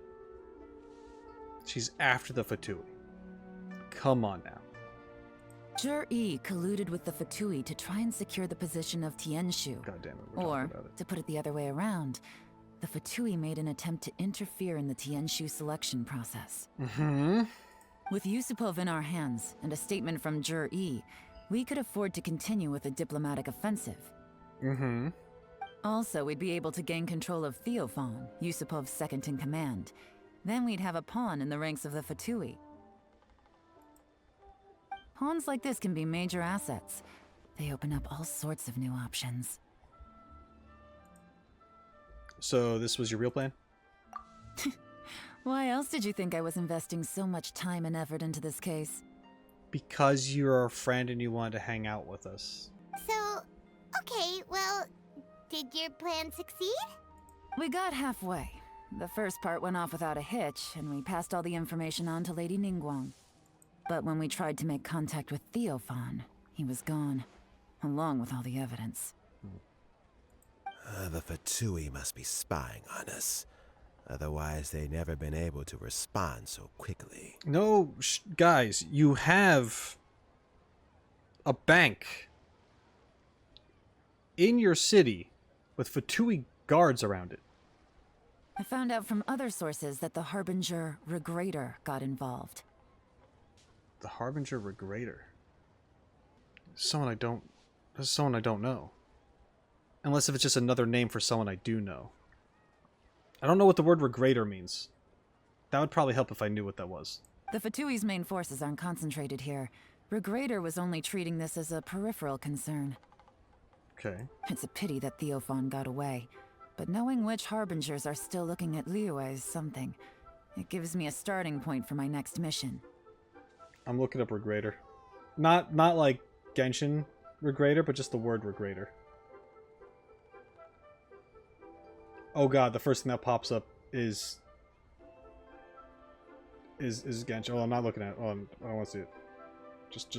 I just want the word Regrator. I don't think it's a thing. I don't know. I'm not looking. I have no idea. There's a Fatui guy called the Regrator, I guess. I have no idea who they are. I'm not sure. I have to ask, Yelan. I thought it was a word. I don't think it is. Do you have any desire to take over the position of Tianshu yourself? Hey, you're not going to take it. I remember you showed some interest a few days ago at Yanshang Tea House. In my estimation, you are more than competent. She's I was pulling your leg. I wouldn't give up my job. That's what she's going to say. Something along those lines, I imagine. Oh, that. I was obviously joking. I prefer my current life. There's danger and there's excitement. There you go. Although it'd still be a behind-the-scenes role. As Tianshu, I wouldn't have the chance to get involved in anything truly clandestine or face any real danger. She likes the excitement. She's an adrenaline junkie. All right, I'm done here. Time for me to go. I'm heading off again in a few days, and I still have to prepare. Okay. Where are you off to this time? As you might have guessed, it's for me to know and you to find out. Okay. But I'm sure if you keep going as you are, getting yourselves involved in other people's business all the time, you're sure to get caught up in another misadventure before too long. You're not wrong. Maybe I'll see you the next time danger beckons. Until then, keep your wits about you. A lot of people are watching you for a lot of reasons. Cool. If you have any more questions, just ask Uncle Tian. After the recent turn of events, I'd say he owes you one, wouldn't you? I'd say so.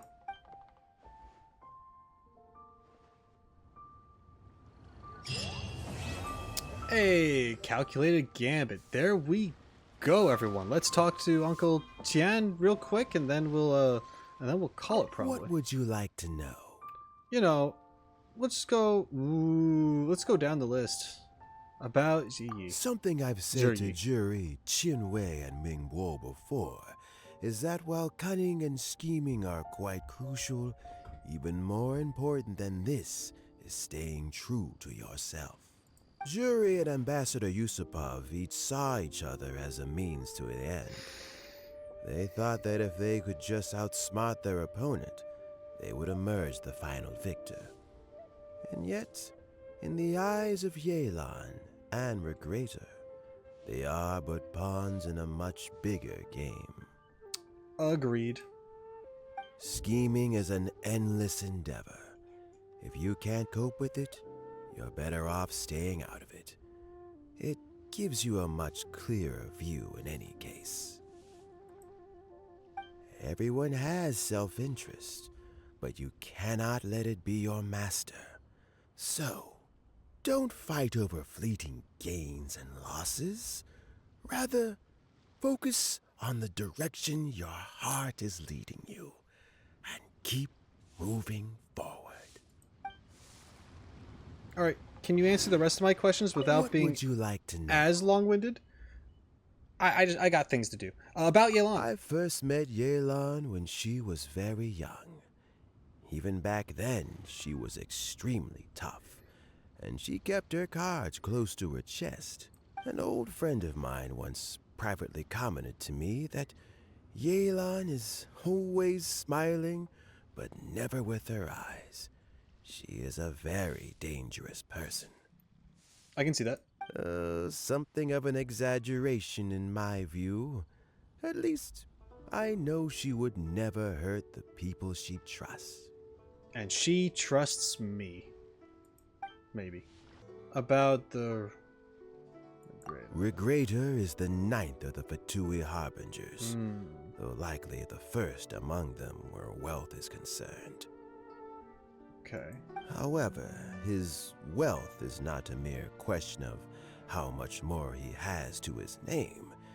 He has a very unique understanding of wealth, and what he's planning may very well shake the world to its core. Beyond that, I don't have a lot of information about him. If you need to know more in the future, you can ask Ning Guang. Can I? About the next Qianshu. As Yelan says, now that I'm on the mend, I should have another few years' worth of work in me. During this time, I plan to gradually hand over my duties while mentoring some new candidates. That reminds me. Chen Wei and Ming Guo are still waiting downstairs. I must go and have a chat with them shortly. Okay. Are they downstairs? Because I could go talk to them too, maybe. They are. Hey guys, how's it going? So Zhiyi is already in prison, I guess? Yeah. You think? He poisoned Uncle Tian. I still can't believe he'd do that. Yeah, what an asshole. Am I right? Why the long face? Nothing. I think it's a great shame. I wish Uncle Tian was poisoned. Ming, whoa, chill. What the fuck? I always thought he's very smart. If he became Tianshu, he'd be able to accomplish many things I could never hope to.